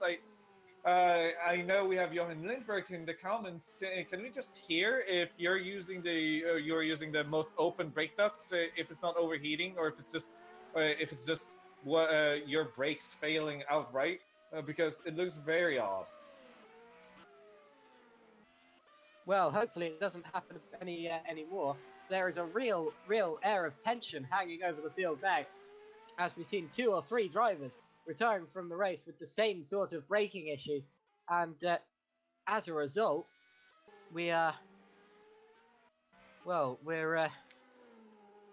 waiting to see if people can actually finish the race. Yes, and it's going to be very interesting, and it very much depends on the braking style of a driver and braking setup, because some may be using less pressure as their max pressure on the brakes, and they can be using a different brake bias, which does affect which brakes get worn, how quickly. And it's going to be very interesting to see which drivers do make it and which drivers have failure as well. As we see Ben Jupanek go into a wall again for a second. I was about to say, I thought I heard some more crunch sound effects, so Ben Supernex had another little incident, but he looks fine. I'm just checking for any damage. Jack Mayer with the brakes. Another brake failure? Jack Mayer? Oh no! Well, Mayer was another driver running well. It's picking off all the quick guys today. Well, Jack Mayer had the issues earlier with being half taken out by his teammates, so his race was already compromised, and now it is completely over. We only have 16 or 15 drivers on the track currently. This is... Oh, word. Everyone who finishes will score points here. Now, I wasn't expecting that at the start with so many drivers in the race. I knew it would be chaos. I didn't realise it would be their own cars killing them. This is gonna be weird. I'm really wondering who's gonna make it to the finish now, because it's literally just a matter of who knows that the brakes can handle it, and who knew beforehand that they have to save the brakes, because it's usually not something you think about throughout the race. Come on, guys, easy on the brakes. Don't wear it out. Don't overdo it. If you finish the race now, you get points. So whoever heard that, finish this race. Come on, bring the car home. We've got to have at least someone to stand on the podium at the end of this. I mean, yeah, it'd be very interesting to see somebody get on the podium who usually doesn't. However, doing so by brake failures is a bit of a sad situation. Into the pits again comes Mark Fuller. There's been a further incident there. He has come in with hanging steering, so something has happened again to Mark Fuller, I'm afraid to say. I thought I saw an SD car pit sideways a couple of minutes ago. That doesn't explain why he didn't pit earlier than that, but well, in any case, he's had some sort of incident. He's actually had some sort of, well, he's randomly slowed in the middle of one of the straights just now, like gone down into gear 1. That looks like a lag issue, so whatever, we hope that doesn't happen anymore. But anyway, he's been back into the pits for whatever damage he sustained there. Yes, it was at turn 2. He again locked up the rear axle, spun the car around, and went into the barrier rear first. Now he still has to run a couple laps before he can get points. I think that you have to you have to complete at least 90% of the full race distance to get to actually be classified. So he still has to do about 2 laps, I think. What happened to Patrick Gerber? Patrick Gerber has had an incident, as has Adam Oscar. So Oscar has spun on the exit of turn 3, I think that is. But Patrick Gerber was actually giving him the place there, because Gerber has had an incident all of his own from 3rd position. Oh, well, what's happened here is he's locked up the rears, going into turn 2, smashed into the inside barrier, and that has given 3rd place to Ben Stupanek. So issues happening to all of the top guys here, and Gerber is going to drop down the order. I expect he'll be pitting at the end of this lap. Stupanek is 3rd, or will Gerber elect to kind of creep around and see what points he can salvage without pitting? He could be seen as a danger if he causes an accident this way, but if he's clean and just sort of drives his own race now, he could still get a 4th position. He's got about a 5-second gap to Bastian Peisler behind him, and 2 laps to hold on, so I don't think that's possible with a car in a state as his. No, it is going to be extraordinarily difficult to be able to finish a race like that. It's basically unsafe. Every time he brakes, it's absolutely scary. But this is some absolutely crazy stuff that's happening here. It looks to me like every brake lockup we're having now is very much the same issue, but to a lesser extent. So maybe that we are just seeing very big brake fades all of a sudden, and some of the drivers are being caught completely out of race, and others not having a catastrophic failure. Oh, Rexo just spun! Retro just spawned in turn, I think that's 3? Well, I'll look at the replay now. Yes, that's turn 3. He's had the same incident that the others are having. He's locked up the rears, spun the car into the inside barrier, taps it on the front, doesn't lose his front wing, luckily for him. That could be seen as an unsafe rejoin there, though. Comes right back on in front of Mike Bell, who is a lap down. And if Bell reports that, I'm scared that Redshaw might end up with a penalty. To be honest, even if he gets even a 5-second penalty at the moment, he's well safe of Ben Zupanek. So we'll have to see about that anyway. But at the moment, Redshaw pretty securely in second. And Gerber's out. Gerber is now out. I've said that he had all sorts of brake issues. It's now turned into a catastrophic brake failure. He's gone straight down the escape road. There was absolutely no stopping force going into that car. He is out of this race. He lost one brake at one point, and now he lost all of them. It is another brake failure, and this is scary. However, he will be classified in 15th place by the looks of it, or maybe... Oh no, that's technically a suspension failure, which is interesting. But it definitely looks like he lost his brake. No, I think that was registered as a suspension failure because he did have suspension damage. We're now on the final lap of the race. Come on, coast it home, guys. We're on the final lap of the race, and now we just have to cross our fingers that we don't see any more of those catastrophic brake failures. Gerber is actually going to be finishing in 11th position because the drivers behind him are a lap further behind than him, I believe. So that means that Gerber, I think the worst he can get is 11th. But sure it's going to be either 14th or 15th. Because of where they all are placed on the lap. That makes sense. Yeah, I believe you're right. But anyway, Maciej Winnick is leading us onto this final lap of the race from Lewis Redshaw, Ben Stupanek, Bastian Peister and Jason Muscat. Lewis McGlade is in 7th, and that's ironic, seeing as before this race he said the brakes barely work, but that's how I like it. And obviously, that's certainly turning out to be more truthful than he expected in this race. I've just noticed that some of these cars have different style steering wheels to each other. But anyway, that's fair preference as far as I know. Through the final sector we go, and Winnick is going to cross the line side by side with Bruno Sousa Ferreira, who is rightfully backing off, so he doesn't have to do another lap and risk another lap of brake failure. Maciej Winnick is going to cross the line now to win the race for Scuderia Brasilia. An absolutely hectic race has come to an end. Maciej Winnick spins it across the line and wins the race after 30 tense laps. Well, this was absolutely insane stuff that we've seen. And actually, Gerber, I think, is going to finish at this point in 13th. Yeah, so... But yeah, it's crazy, and I'm surprised that anybody finished this race with the issues we've had so far. But it's a great race from Maciej Winnick, it's a great race from Lewis Redshaw, and great from Ben Zupanek, all doing fantastic job to finish on the podium without a brake failure, which we've seen from a lot of drivers all over the grid. And thankfully for for the sprint race, we're not going to see it since the race is short enough. Oh, don't say that. Oh no. I'm not trying to jinx it, but yeah. Yeah, Ben Stupanek was absolutely in the wars today and somehow still managed to finish in 3rd place. That's about the least expected 3rd place I've ever seen in sim racing. The eventual winning margin was actually 22 seconds from Maciej Winnick over Lewis Redshaw. That was a dominant victory from Maciej Winnick. Brilliant performance.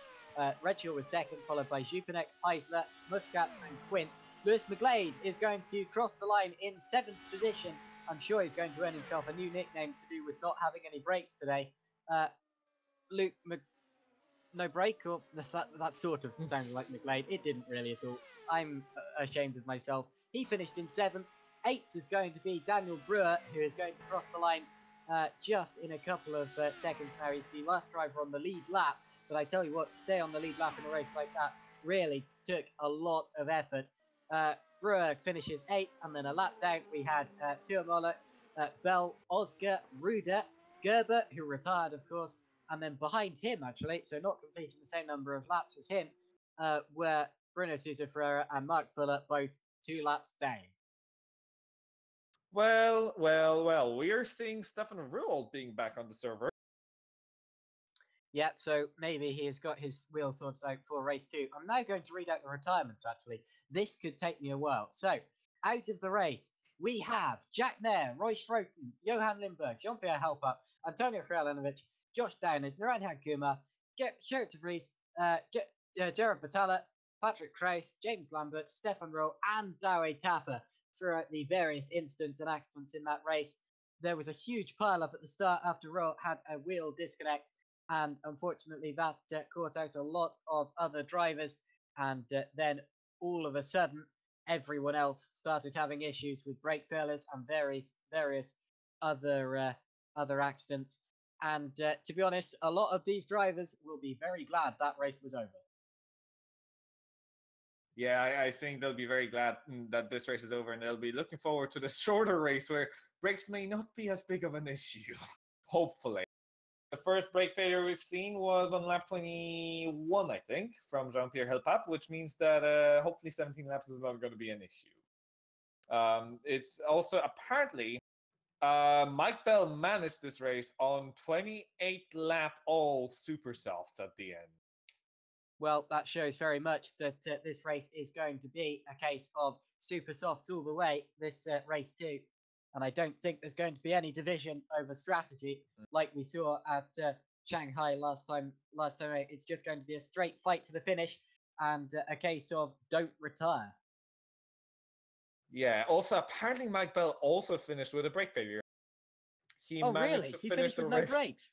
Apparently so. That's according to himself saying so, yes. So I'd say he got a brake failure fairly late on in the race. And I think you said it right. Everybody deserves an ice cream after that one. And I think I think those brakes require an ice cream as is as well, or some preferably some dry ice. Yes, they certainly need it. Of course, the great thing about sim racing is that you can just launch straight into a second race. You don't have to worry about repairing the cars and cooling down the brakes. You can just get completely new ones, and that's what these cars will be getting for this next race. So no worry about extra wear from race 1, because I tell you what, if we were to do a race 2 with exactly the same cars that we just finished with, absolutely no one would even reach the halfway point. I'm sure of it. Oh, absolutely. It would be impossible to probably drive for more than 5 laps without the brake failure coming in. It would require some good bit of replacing them, which in real life they of course would have. At this point, if the brakes were so marginal, then those would be the first part to go in a service. Now, this is going to be a very interesting second race as well.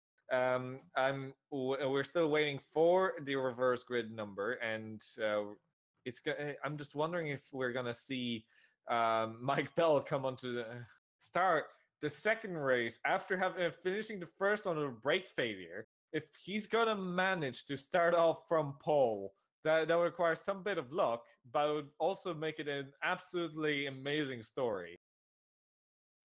It certainly would. We're just having a conversation now about the race with the most retirements in the YouTube chat here. Apparently, there was once a race at Monaco with only 8 finishes. Though I don't know how many starters there were in that. But sounds like there have been a couple of races of attrition. That one especially. Counting the retirements, I think we ended up with well, there were 14 drivers left still circulating out of 28. So that's half the grid. 14 retirements. Incredible. Absolutely, incredible and insane.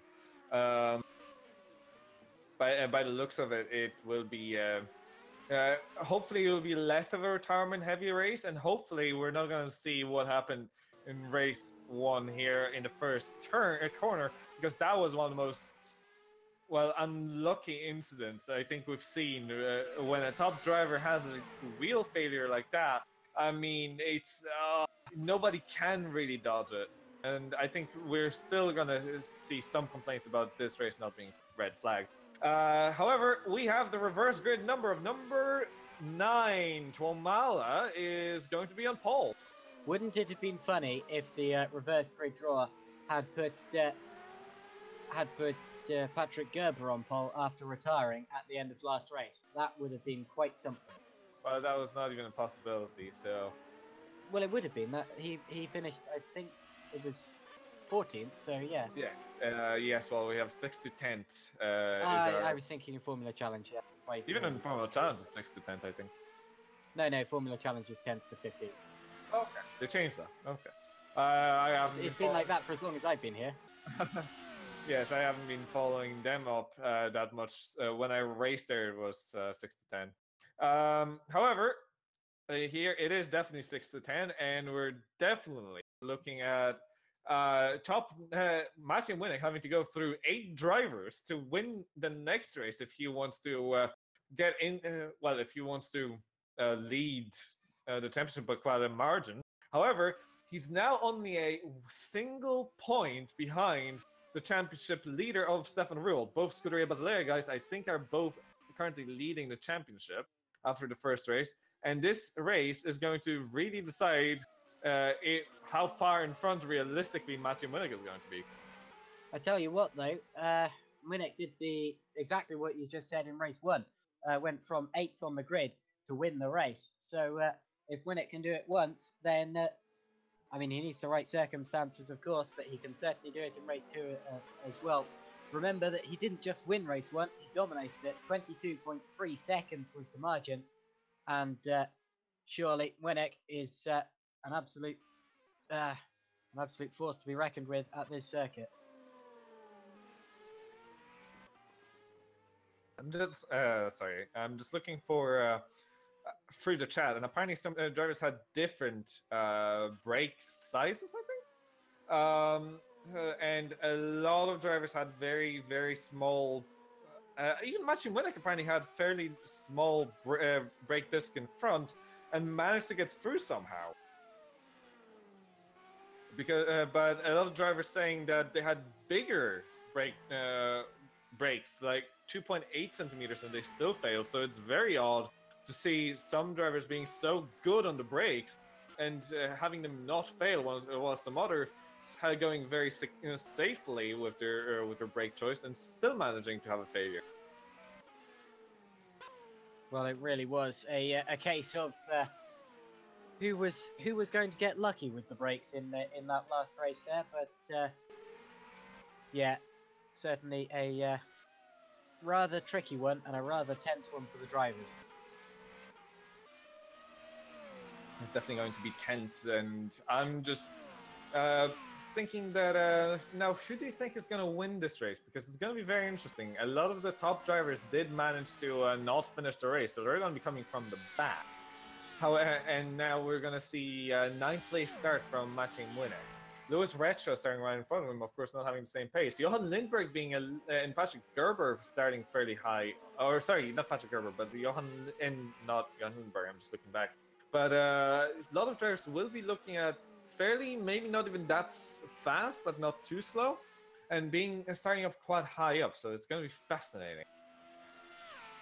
Matthew Allington brings up the point that the damage, or the brake wear, may have been accelerated by damage. Now, I don't know entirely what the truth behind that is. It looks to be only a speculation, but that could be a reason behind it. It certainly looked to be the drivers who had been previously in the wars who did end up having issues. Like, for example, Patrick Gerber had been a bit clonked around prior, as had Josh Downard, I think. Okay, something very interesting is a driver that is very fast, who is high up now, starting up, is Daniel Brewer starting in 2nd. Yes, that's absolutely true. He came into this round in, I think, 4th in the championship, having finished 3rd in every race that he participated in. Of course, he missed the second race at Shanghai, but prior to that, he'd finished 3rd in every race. This is going to be okay. So I think that Matthew Winnick may actually have a very difficult time getting up to the front. Well, he certainly will, but it's Matthew Winnick. We can see what he does, and I'm sure that he's going to be giving it his absolute all with the championship lead in sight. And so let's. It's gonna. I'm just wondering as well.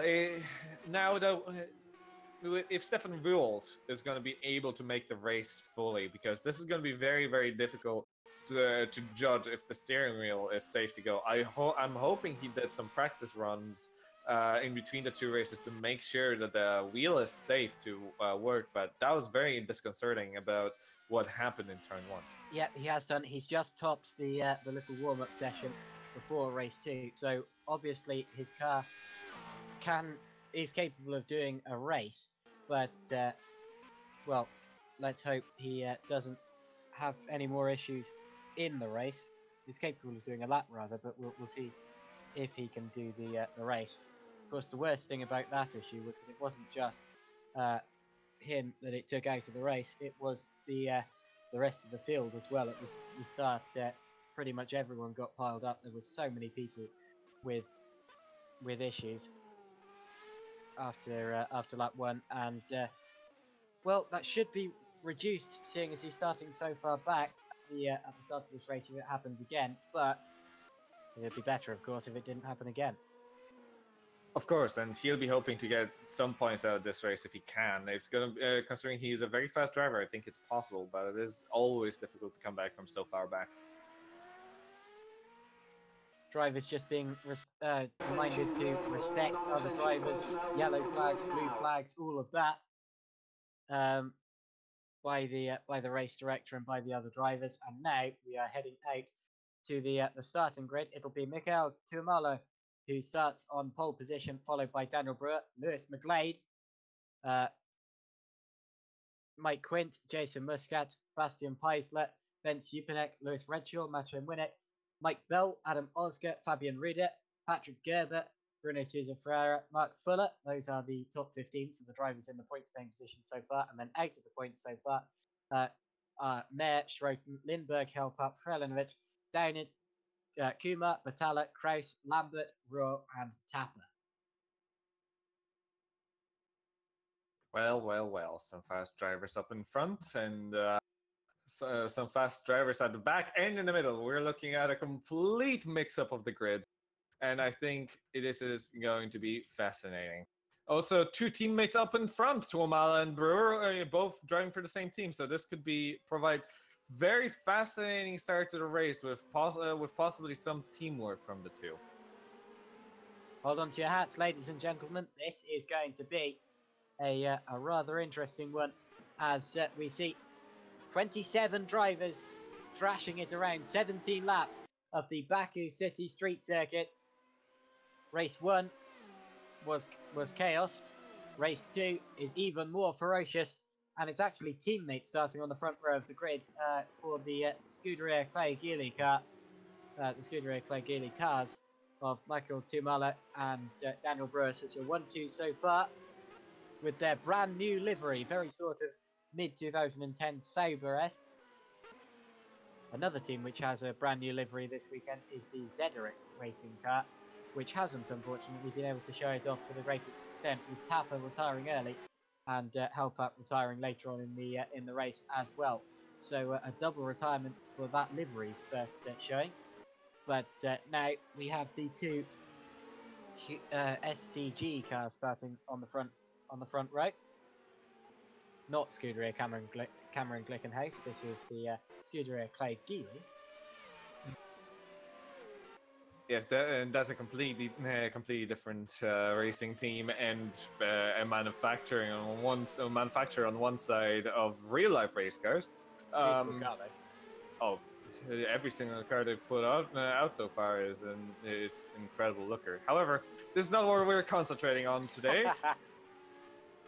We are concentrating on these also absolutely beautiful cars, which this season have changed into somewhat of an amalgamation of a Formula 2 car and a current Formula 1 car. They're both fantastic. They're actually fantastic looking and providing some fantastic racing as well. As we're lining up onto the grid slots, it is Mikhail Tomala going for the starting on the right, on the outside of the first corner, with his teammate Daniel Brewer going on the inside. This is going to be fascinating to see if we can, if these two will be working together, or if they'll be in a fierce battle from the first meters of this race. Everyone else is going to just have to try and get past the two. As we line up. Oh, no, carry on.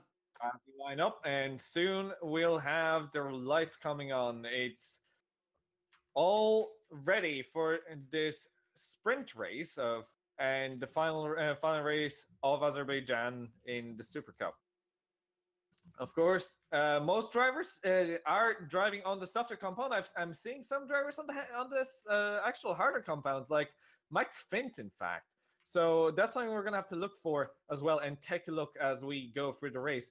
Actually, Tomala, a lot of drivers seem to be on the harder compound. Bad decision, but here come the lights. Here come the lights. We've got 5 on, and away we go. The SCGs lead us away on this opening lap. Tomala gets a better run into turn 1. Brewer leaves it a bit late, and the two of them get out cleanly. There's another incident. Oh, wow, good save there from... oh, no, there is a collision behind, but Ben Stupanek very nearly caused another huge pileup, but they all get through. Oh, there it is. Except for Sousa Ferreira at the back. Now we have a block track. There are several cars facing sideways in the background. Looks like there's not too much actual damage. Kumar was involved. Lambert was involved. Sousa Ferreira was involved again. He was involved in both incidents. But apart from that, I reckon we've had a pretty clean start. Certainly the cleanest we've had all of the 4 races. What's happened now? Lindbergh out. More drivers still crashed. I'm trying to figure out who it was, but lots and lots of drivers after having issues. But it is only so far Lindbergh out. Oh, and Stupanek's missing his front wing as well. So Stupanek, who finished 3rd in race 1, is missing his front wing, and Lindbergh has just smashed straight through that barrier. That looks like he had some sort of disconnection, and he was very lucky not to take anyone else out. Yeah, it looks like he kept on accelerating into the wall even after the breaking point. It just looks very, very odd, and I'd say it definitely was some kind of a hardware failure. Yeah, just like Rhodes, but very different. Stupanek's incident, interestingly, was caused by Stupanek touching...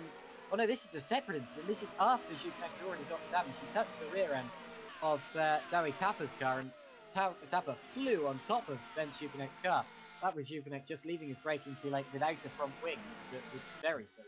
But Stupanek had already lost his front wing in the various incidents near the start of the lap. Now, battle for first is brewing now. Well, no pun intended, but Tomala is definitely coming from was trying to maybe come up to Brewer, and now McGlade is having a look on Daniel on Tomala. And it just is looking like Tomala is not as fast as McGlade, who's now coming under heavy attacks from Muscat. It just is a massive snake of cars, and it just looks like Machin Winnick is trying to utilize that himself, nearly crashing into Muscat by getting it done on Mike Finn. Now, in all of the chaos, I didn't notice, but the two SCGs have swapped places, so Brewer is now leading from Tomala. I believe that was down out of turn 10. So whether they swap positions tactically or not, I'd be surprised if they did this early in the race. But whatever the case, Brewer is now getting away from the rest of the pack, and Tuamala is trying to hold up everyone else to let his teammate get off into the distance. This is good teamwork between the two of them. It's Lewis McGlade in 3rd position, and then it's Muscat and Winnick. So Winnick already up into 5th position here in his charge to take the lead of the Drivers' Championship, and he's on course for it at this precise point in time. So a good start to the race for the Machin Winnick, and Stupanek has not pitted for some weird reason, despite the fact he doesn't have a front wing. In fact, he's just touched the wall again, which shows me that he really should have pitted. Yes, like at this point, it's dangerous driving more than anything if you're hitting a wall. Another retirement on that lap was Dawi Tapa, who we saw getting flicked in the air by Ben Stupanek. Ooh, Oscar just went around, and so did Jack Mayer. They both touched in the coming out.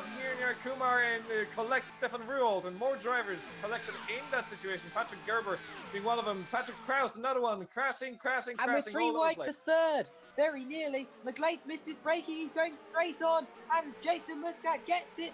And now Matching Winnick goes through as well. So Lewis McLean loses 2 positions. There was an incident behind, as you said, a couple of drivers, a couple of high-ranking drivers involved in that one. But there's been a pass up ahead, and yeah, it was Gerber who rolled over after getting over the curb into the barrier. Patrick Gerber went for a big bounce and a big roll, collided with Patrick Krause, who spun very heavily into the barrier, and then in the background, Oscar and Mayer came together. That looks to be Oscar just running a bit wide into Jack Mayer, and then Naranjan Kumar and Stefan Ruhl got collected as well. So Ruhl, our championship leader, did he get away without any damage? Yes, just about. And more drivers involved. Fabian Ruder's lost his front wing. Naranjan Kumar's been into the wall again. We have had another big pile up here at the Baku City Street Circuit. I'm now interested in seeing how well Winnick can fight Jason Muscat to actually overtake him, because it's getting very, very close. And from there on, it's just 2 drivers left to go into the lead for Matthew Winnick. However, it is 2 drivers from the Scuderia Clay Geely. Clay Geely. Yes, thank you.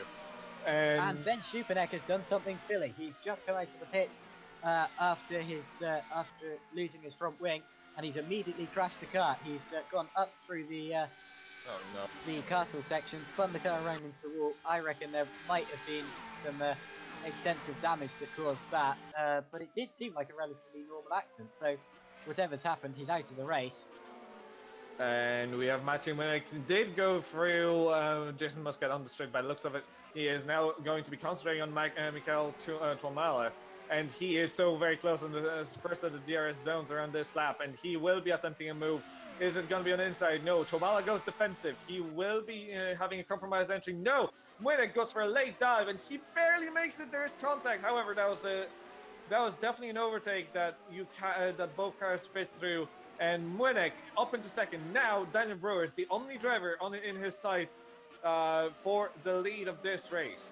We had a big slide for Tuomala, and he's now very much under attack from Jason Muscat for our final podium paying position. I believe that Mike Quint touched the wall slightly there. Quint on the harder compounded tyres, I'd say quite foolishly, but we'll see.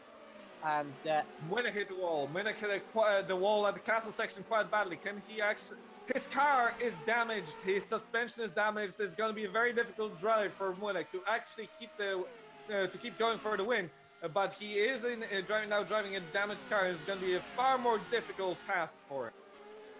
Goodness gracious, the drama keeps on coming. It is Winnick in second for now, but for how much longer? He certainly seems to be holding it together fine, but still, that car is going to be a lot less predictable than it was before, and not entirely pointing in the right direction. Stefan Roth is already up into 14th position, so he's in the points now, and he, I'm sure, is waiting to capitalise on any more errors, any more problems that Winnick might have an encounter. Patrick Krause is out. So Patrick Krause is our latest retirement, and he has he's locked up the rear axle going down towards turn 3. We have a crash. We have somebody on the straight that just crashed. Lewis McGlade is out. No, McGlade. He was running in 5th position. So McGlade, a very high-ranking driver, has. Oh no! And Lewis Redshaw was involved. Now, how's that happened? Redshaw's rolled. Now that's been a huge crash. Oh my word! I'm looking back at the replay. It looks to me. Oh my word! So what's happened? Let's analyse this. So Muscat's got Tuomala. Tuomala's dropped back towards McGlade. McGlade's gone up the inside. He's made contact with him and the wall at the same time. Tuomala's gone wide and gone into Mike Quint. Quint's bashed against the barrier, bounced across to McGlade. It's like ping pong. Lewis Redshaw has got caught up against the barrier. They've gone for a very glitchy. Oh my word! And then Redshaw goes for many rolls. I'm not even going to count them. Huge crash, and Bastian Peisler got involved as well. That is the biggest accident I've ever seen in Supercup. Well, I think the first lap accident was bigger in terms of the amount of people involved, but this was definitely a lot bigger in terms of how fast everybody was going and how many drivers had to dodge and some drivers not being able to just because it was near impossible to do so. But it was definitely a massive, massive incident, and that's going to leave a lot of drivers pretty unhappy about themselves. Yeah, absolutely. Now watch for the lead. Winnick is going for it on the outside in his slightly damaged car on Daniel Brewer. That sideways pointingness of his suspension is not putting him off in the slightest, but Brewer is diving again. Oh, he's locked up. He's gone wide over the sausage curb and through into the lead. Goes Maciej Winnick in the Scuderia Brasilia. Now, this is something incredible for a driver and who... into the wall goes Srelenovic from 7th, and into the pits goes Bastian Peisler from 9th. So it's all happening up the front. Srelenovic has lost his front wing. He was taking a look at Mike Bell ahead of him. There was contact. He went into the inside wall. That forced him into the outside wall. He's lost his front wing. It looks to me like Peisler had his accident prior. In fact, I think that might have actually been on the previous... yeah, it was on the previous lap with the big flip. He just got tagged by Lewis McGlade's spinning car and went into the wall. He was involved in that one, and he's just coming out of the pits now. Redshaw is in the pits as well after flipping over and over and over, possibly about 20 times, and really a lot of people's races were just ruined as many drivers ping-ponged across the track. And now into the wall goes Josh Downett. He tried to make a move on Patrick Gerber for the final points-paying position in 15th. Missed his braking, went into the barrier, and he's lost the place to both Gerber. Actually, that was for 16th. For Gerber and Kumar. And is there damage on his car? It looks like there might be slight damage. Yes. Actually, I'm not entirely sure there. He'd certainly be very lucky to get away with that. But anyway, now it is Maciej Winnick leading this race by over a second already. He is really pulling away. Great performance from Maciej. And then it's Daniel Brewer, Mikael Tuomala, Mike Quint, and Jason Muscat rounding out the top 5 here. Now, it looks like Brewer has apparently hit the inside wall when Winnick was overtaking him, so it looks like that's what happened to Brewer. And I wonder if he has, but he has no damage. And I'm actually really surprised at how well Winnick can drive even this car with suspension damage as well as Srelenovic goes in the pits. Yeah, that was for his instant last lap. Now, Ruhr has made up another position. He's already up into 8th now. He just passed Mayer, but he's locked up and gone wide. He's had another wheel disconnection. This isn't... No, he hasn't. He's just... Well, what happened there? Oh, he did. He did. But... Yeah, he did have another wheel disconnection, but he's reconnected it. To be honest, I think at this point, if I was the race director, I'd be scared that he's going to do it again and ruin someone else's day. I would probably kick him at this point. But we'll see what happens. Hopefully he doesn't end up having another issue like that. He's currently in 10th position after making it up to 8th. He is still technically our championship leader, but for how much longer? It looks like he is definitely not going to be coming out on top of the championship standings after this race, especially not if his wheel is going to act up again. And now I'm worried for the drivers behind him, like Mark Fuller, that they won't know if he's going to have a failure. Oh, as the road goes sideways and blocks the track. No, not again. Well, that's not a wheel disconnection that time. That is just a simple loss of control, and he's blocked the track. Fuller gave him a little bit of a clonk as he went through, but they've all got going again, and Ruhr is now down into 11th place. Climbed to 8th, dropped to 11th. It looks like he just literally made a mistake. Maybe the tires have been quite destroyed after him locking up with that wheel disconnect as he crashes out, and now is properly losing it. And what Oscar on crashes earth is into happening? Ruhr loses it again, and well, he just locked up the rear wheel, and he's lost his front. He's out. Yeah, he's out of the race, and the change for 3rd has just occurred. No, it hasn't. It did occur initially, but Quint has, well, just after getting past Tuomala, locked up the rears and gone into the wall at turn 1. There's probably some damage on that car, I shouldn't wonder. Yeah, suspension damage for Mike Quint. He's still running in 4th position, but could have had 3rd there. But Mikael Tuomala gets away with it for now, and still the SCG guys 2nd and 3rd. Great performance from them. Yeah, definitely good performance, and in terms of what's happening with the loud noises, usually loud noises in this series mean people are crashing, and luckily. Otherwise, I have no idea if there are any noises. coming through from us because I don't think so. That's answering what happened in the in terms of the chat.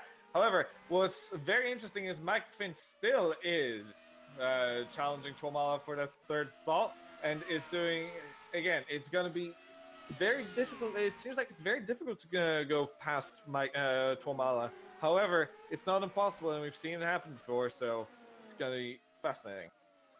Absolutely, it is, and a very difficult piece of driving here. And well, my stream's going a bit weird here, but anyway, I'm going to. Ooh, Whoa, Mike Pitman goes Quinn. completely sideways as he's going fast, and he must have lost a lot of downforce, and he's going for it. He's gonna open the DRS about now, and coming closer.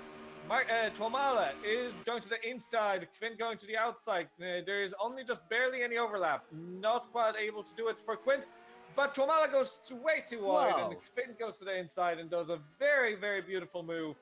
Quinn doing very, very well, and he's now running for a podium. And Roy Schroten up into 5th now from Mike Bell. So you have to wonder what Mike Quinn would be able to do if he was on the softer compounded tyre. He's doing a great job on the harder compound here. To make it up into 3rd position now, ahead of Mikko Tuomala, and behind them, Roy Schroten, Mike Bell, and Jason Muscat are in a battle of their own, with Schroten just passing Bell down the straight there. And now we have 21 drivers remaining in this race, being headed around by a long way. By Maciej Młynek, who is leading the race by almost 3.5 seconds now. Great performance from Maciej, but the real battle is still that for 3rd position, although it looks as if Mike Quinn's getting away from that one as well. Yes, at the moment it looks like he was faster, and he is faster, and he's going to be trying to get safely outside of the DRS zone. So now he can just run away and make the 3rd place his. He just has to be careful as to not kill his tires. And interesting enough, he is on the harder compound tires compared to Tuomala. So so these tires may be working better at this point of the race. Yeah, absolutely. And well, I expected that maybe the hard tires would work better at the end of the race, but I wasn't expecting that he'd be able to get that high order at the start of the race. Of course, it's been a little bit of luck just steering clear of incidents, but let's face it, you have to do that as a driver, and Tuomala has hit the wall. That was a close one. Well, he did hit it.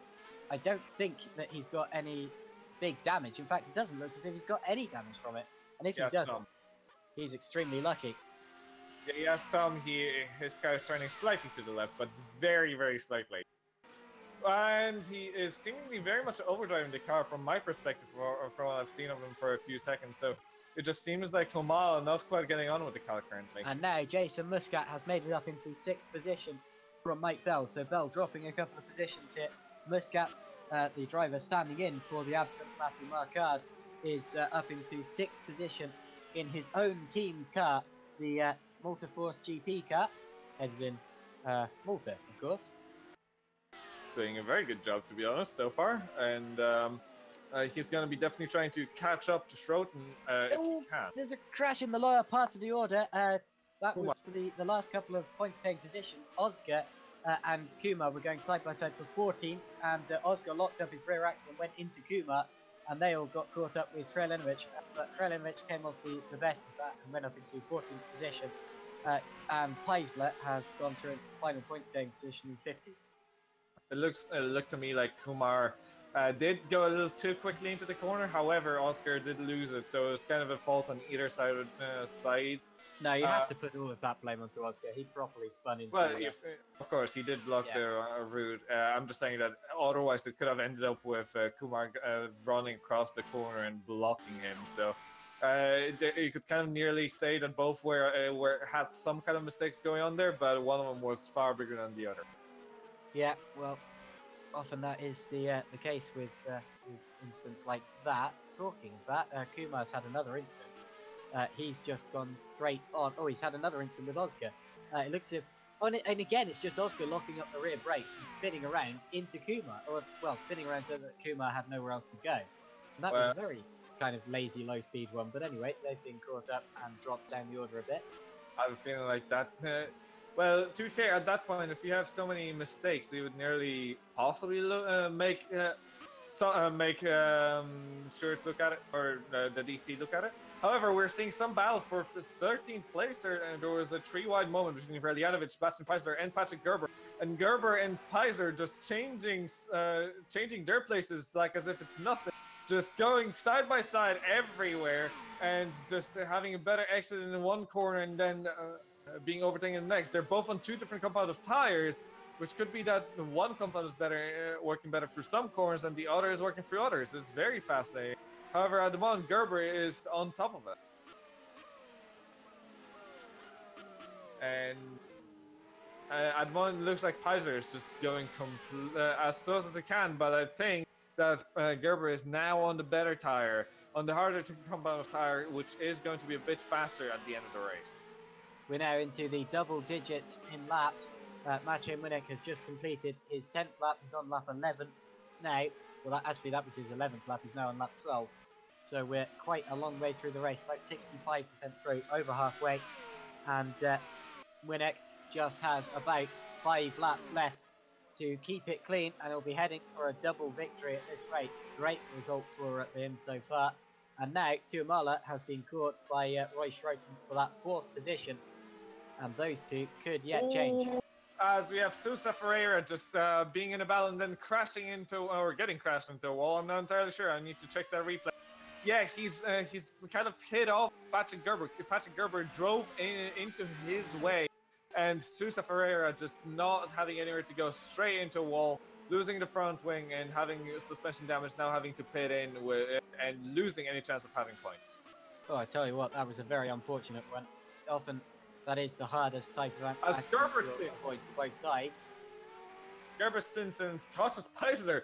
This is very, in the back of the, currently is around the back, there is a lot of fighting going on. However, we're also seeing some battling for 4th place now. Roy Schroeter so very close to Michael Tuomala. And now Tuomala is going to have to defend with all his life. Because Schroeter seems to be far more collected on the track, and far more clean through the corners, which can allow him to possibly get Tuomala on the DRS into the first corner, and that will be it. However, we'll see how the exit goes for Schroeter, who's half spins and may have just lost the opportunity. Oh, well, Schroeter still right with him. Maybe won't have the opportunity that he would have liked down this straight, but he's still got a face full of slipstream.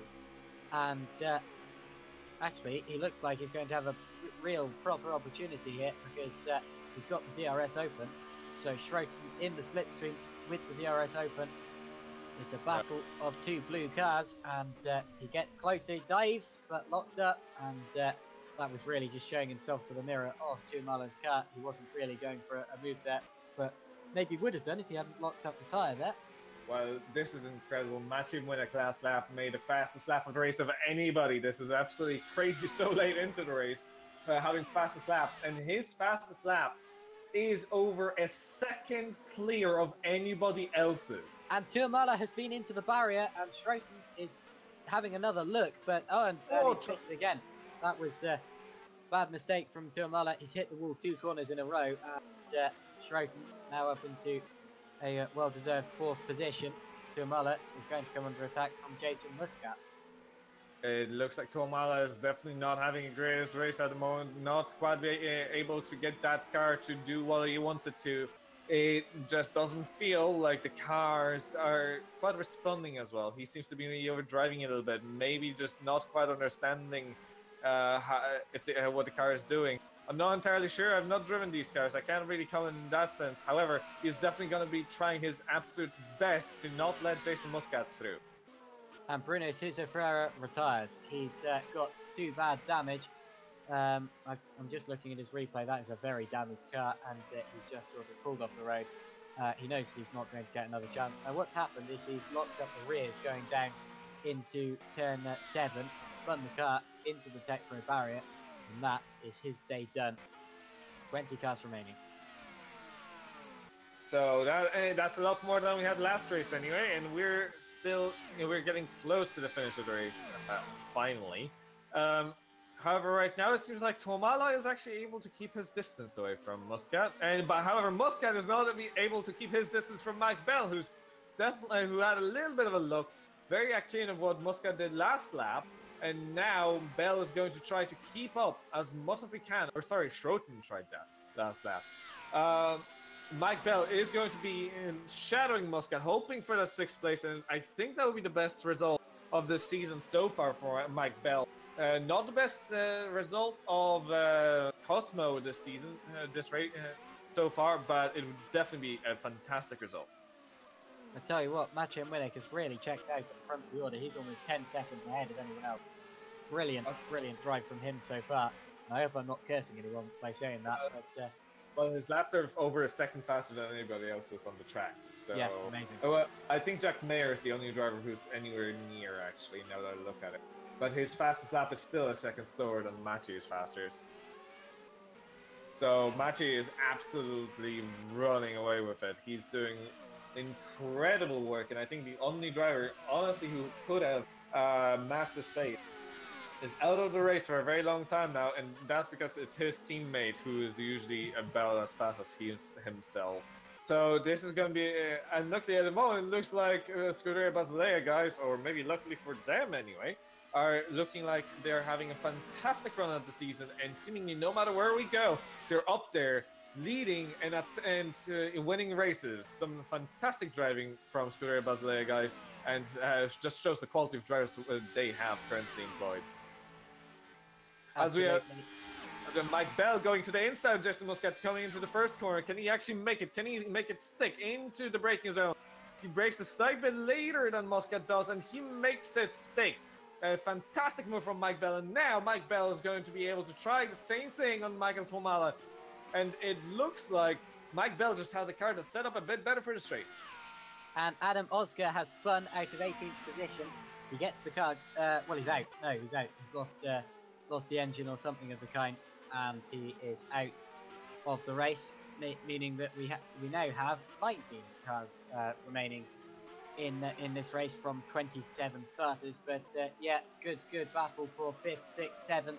Bell gets back ahead of Jason Muscat now, who's behind him before. Bell, interestingly, has had a real boost of pace here today.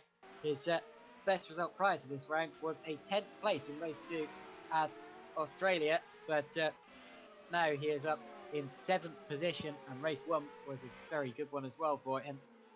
So good performance today from Mike Bell, and he's in 7th position at this point in time. Indeed.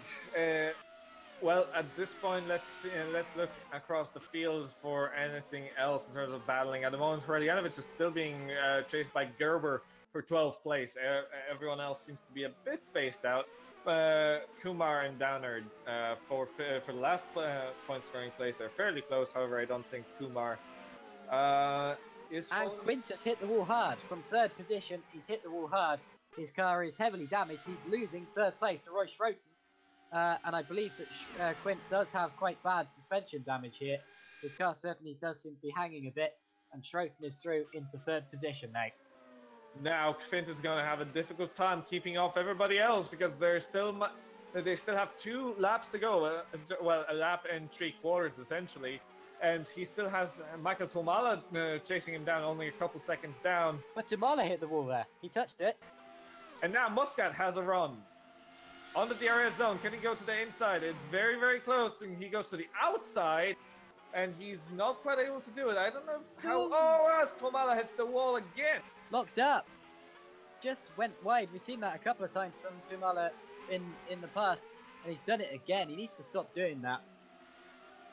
Seems to be just, again, overdriving the car a bit too much and just going sideways everywhere. That's not the way to drive it when you're trying to save tires. Often it can really get to a driver's head when they get so far up on the reverse grid, and they just want to impress, and they overdrive the car, and that's what happens. That's about his 5th or 6th time into the wall at the same corner there. He needs to be careful. Meanwhile, Fuller and Hreljanovich side by side for 11th. Hreljanovich goes for the dummy. Look at Gerber as well almost shoves Kralinovic out of the corner and goes to the inside. That would be an ambitious one. Yeah, that's exactly why, because Gerber just gets his front chopped off, but no visual damage just yet. Although this group needs to be careful because Bastian Peisler is coming up behind all of them. Big wiggle from Gerber.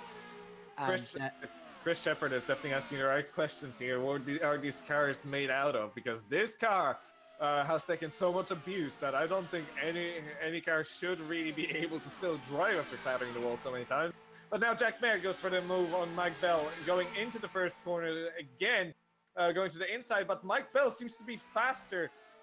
They both, of course, have DRS, and Mayer goes for the dive. And Tumala hits the wall again. Jack Mayer's round.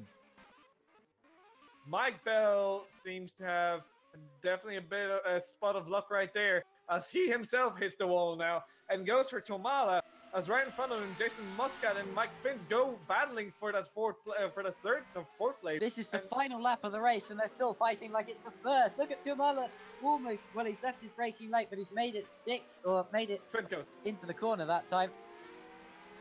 Fint makes place for Tomala and Mike Bell, because I think he knows that he has no chance, and there is a massive battle for currently what is going to be a 5th place, as Mike Bell shows himself in the mirrors.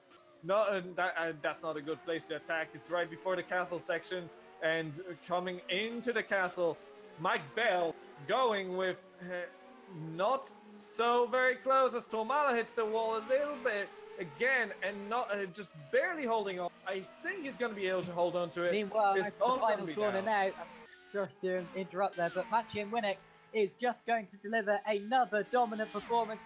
He crosses the line to win race 2. It's another brilliant race from Maciej Winnick, a double win. He takes the lead of the championship, and he knows it. Flips the car over in celebration. That is a wild celebration if ever I saw one. Now, Daniel Brewer is going to cross the line in second. There's chaos behind. Antonio Kralinovic has DNF'd at the end of the race. Brewer finishes second. Schroten is going to come across the line in 3rd position now, and he's going to be followed across by the battle we just saw. Muscat, but who's going to get it for 5th? They bang wheels once, and Tomala gets it from Mike Bell. That was incredibly close. That was brilliant. Mike Quint is in 7th position now. Jack Mayer is going to cross the line in 8th. 9th is going to be Gerard Batalla, keeping it clean and quiet to bring it home in 9th position. Jean-Pierre Helpap is going to chase him home about 10 seconds behind in a good 10th position. I believe that's the Zederic car's best result of the year so far. So Jean-Pierre Helpap is going to weave it across the line in 10th position. Here comes another battle. Actually, not yet. Gerber's 11th first. And then it's going to be Bastian Peisler. So there he goes. Just saying that I'm following the commentators, and I had the same feeling that crashing after the finish line is actually against the rules. So it could be a spot of trouble for Maciej Winnick, since he did it very much on purpose, and apparently David Junt has told Maciej not to do it, and he's still done it. So, well, let's face it. Doing donuts in Formula 1 after the finish is illegal as well, and that is very much sort of the same sort of thing. No one ever gets a race taken away from them because of that. They often do get fined, but I reckon that we can overlook it. I mean, I'm not a race steward, but we'll see. Mark Fuller claimed 13th position, Ranjan Kumar 14th, Josh Downard 15th, so those are the final few points paying positions. Just outside of the points, a very unlucky Lewis Redshaw, and then it was Antonio Kralinovic who DNF'd on the last lap, James Lambert a lap down, Fabian Ruder a lap down, and then the other retirements of Adam Oscar, Bruno Cesar Ferreira, Stefan Roth, Lewis McGlade, Patrick Krause, Ben Zupanek, Dowie Tapper, and Johan Lindberg. So a terrible day for Stefan Roth, our previous championship leader, who has a double DNF. Now I'm going to look back at what happened to Antonio Kralinovic on that last lap of the race, because he suddenly DNF'd. While I'm looking back at this, he lost the connection. He literally just put that in the chat. Apparently, he lost connection, even though he had a backup phone data going on. Yeah, that was a disconnection. Right, now we're going to get a couple of drivers in for some interviews after the race. So, we don't have any interviewees yet. We have to give it a few minutes. So anyway, so we can give some thoughts about the races anyway. So what do you think, Josh? So I think it was actually really rather interesting. So race one, very, very tense, of course, with all of the brake failures. Very good performance from Maciej Munich, very dramatic in terms of the championship. The opening lap incident with Stefan Roth having his wheel disconnection was extremely disappointing, of course, because that was not a realistic error that caused the big pile up. But whatever the case, um, that was the situation. And after that, I think it was actually a much better and a much cleaner race than we saw yesterday from Formula Challenge. Even with the brake failures, it wasn't so much drivers making silly moves or anything like that. It was a genuine race that could be taken seriously, as was race two, except for one car going for about 20 flips. So I very much enjoyed today more than I did yesterday's Formula Challenge broadcast. I think it was pretty interesting. I do regret having those crashes all over the place in certain areas. The brake failures were a bit odd, but that's something to do with the drivers. Just possibly having to look into it in the future. We have seen some failures earlier on this season already, but it was usually one driver possibly at most having one. However, what I'm going to do is I'm going to drag in the two interviewees so far that we have in waiting for us. And I'm going to start with our race winner from both races, Maciej Munich. So some incredible performances, having to start from 8th and 9th respectively for two races. Yeah, quite. I think that happened only because I worked on setup with my teammate pretty hard and it paid off. Well, it looks of it, you've been very fast all the way throughout the season so far, to be perfectly honest, and you will be leading the championship now. Oh, that's fantastic. You were 1 point off of your teammate right before doing the second race. You were 26 points behind before the racing started. So congratulations. But anything you'd like to say about the race? You had some battles going on in the early stages of both races. Yeah, I had some battles, but I decided to take it fairly easy on the starts of both races, just not crash out, and it paid off. I was a bit quicker than others on the straight, so I felt it was quite easy for me to overtake on the straight, even without the DRS. So it seems like we balanced perfectly top speed on the straight and downforce in the corners. Yeah, so that feels like it was definitely a good choice around here. You can't really overtake in the corners here, but definitely there's such a long straight that we've seen some drivers nearly struggling even on DRS to overtake some other drivers. It all came down to the setup nearly. However, big congratulations to you anyway, and hopefully your teammate will have a bit more better luck next time around.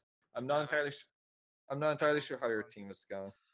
Uh, he had some wheel issues twice, and I think itself turned to the left, and he went into the wall. So it's not his fault; it's his equipment. Yes, we figured that out. He has told us that in the comment section. He has it definitely caused the first pileup in the first corner, so that was a bit sad to see after such a good qualifying as well. Yeah, I was happy that I was on the inside, so I wasn't collected. All right. Well, Can thanks I for jump that and in there congrats. quickly? Yeah. So just before we let Maciej go, Maciej. So before this round, of course, your teammate Stefan was leading the championship. Now you're leading it. Do you see him as a rival? Anytime, because when he's on the pace and he has no trouble, he's very dangerous driver. Okay. All right. Well, again, congratulations and thanks for the interview. And now we're going to move on to a driver who has had a pretty good race too, and a race one that was going very well until a certain moment, which has ended a race of multiple drivers. So let's start with the issue with the brakes, Roy. What happened? I still don't know. was quite scary. Now I know how it feels to lose the brakes. It was the first time it ever happened to me, and I just don't know. I never had any issues with it in previous races. I even added some more brake cooling to the car in this round, and still, it's just such a shame because I was driving so well and the car was feeling very good around this track, and I was in a flow, and then all of a sudden I couldn't brake and I went straight, and I immediately knew, and I found it too dangerous to continue driving the last 7 laps. It would have been too dangerous, so I felt far better of it and just retired the car. And then, yeah, that was quite a shame because I was running in 5th. I was looking good, so. Yeah, one of the drivers I think had brake failure or suspension failure, one of the two, and then a few laps later he had a complete brake failure as well. So there were just it seemed like multiple drivers had some kind of an issue. But interesting enough, because obviously half the field managed nearly half the field managed to finish that race. Or thereabouts, and it just seems to be isolated to certain drivers, maybe just braking too hard. I don't know. I really don't know what happened. I'm sorry. All right. Well, just quickly on your second race, though, you finished quite well, to be honest. Yeah, like I said in race 1 as well, the pace was there, and then in race 2, I had some contact at the start, and it damaged my car a little bit, so it felt a little bit funny, but still I could continue, and just being able to drive consistently, not driving into the walls like some other people did, and managing the tires as well. Yeah, the car is amazing, so I really didn't have to do that much, just staying out of the wall here. So I'm happy with the 3rd place, especially after race 1, and I've been on the podium every round here in this season, so shouldn't complain about that at least. Yeah, that's good stuff. And thanks for the interview as well. And congrats on the podium. Now, another driver that had brake failure, but apparently managed to finish with it in the first race, Mike Bell. You mentioned that you had a brake failure and drove, was it 27 laps on the Super Stuff side? 28, yeah. I got involved in the turn 1 wreck. I don't know who it was in front, but there was a crash and someone ended up rolling backwards across the track and they clipped me and I kind of got wedged. So I pitted on the first lap and just chucked on super sauce and enough fuel to finish the race and drove the rest of the way. And seems to have worked for you. 3 laps from the end of the race, but I was already being careful on the brakes after I'd heard about 3 or 4 that had gone.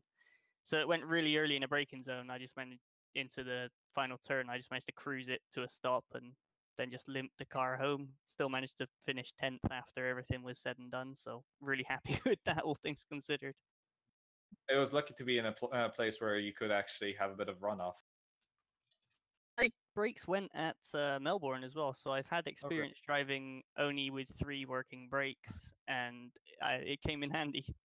Apparently so. We had some drivers with, I think, complete failures as well this race. So interesting enough. And second race, you seem to be in a quite decent battle, I think, for what ended up being 4th. Yeah, I'm really annoyed at myself for making a mistake once I got past Jason and let him back through, and then couldn't find my way past Tuamala. But yeah, it was really fun and probably the best finish since 2013. So yeah, really happy with that. Well, congratulations! That was a very good race in the second, and good that you managed to finish the first race as well. So again, congratulations, good stuff from you. And now for our last and final interviewee, at least by the looks of it, James Lambert. So how were your races? Well, it's my first race with the club and first time in the Supercup, so I was looking forward to it. I had a interesting first race with the mess after turn 1, but fortunately got through that with only minor damage and up from 25th to 12th. And unfortunately, I took a knock from somebody further on the lap, and it gave me suspension damage, which resulted in a spin. Had to pit, and unfortunately, the car still wasn't fixed properly afterwards, so I had to sort of park it. It wasn't really drivable, which is unfortunate.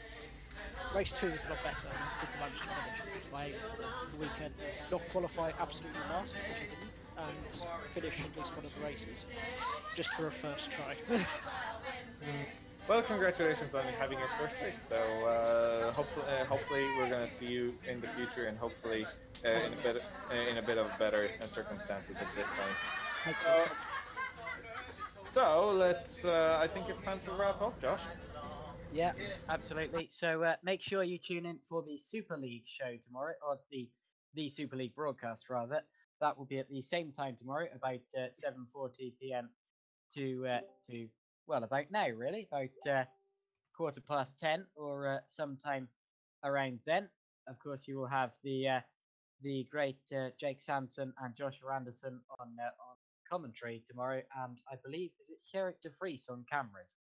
So anyway, that's going to be a good one. Round 3 of that championship, first time they've been to Baku as well. And make sure you subscribe to both the GPVWC and the SimNews.TV YouTube channels so that you don't miss any more GPVWC action. I believe, yep, that is all we have time for today. So we'll see you tomorrow, I expect.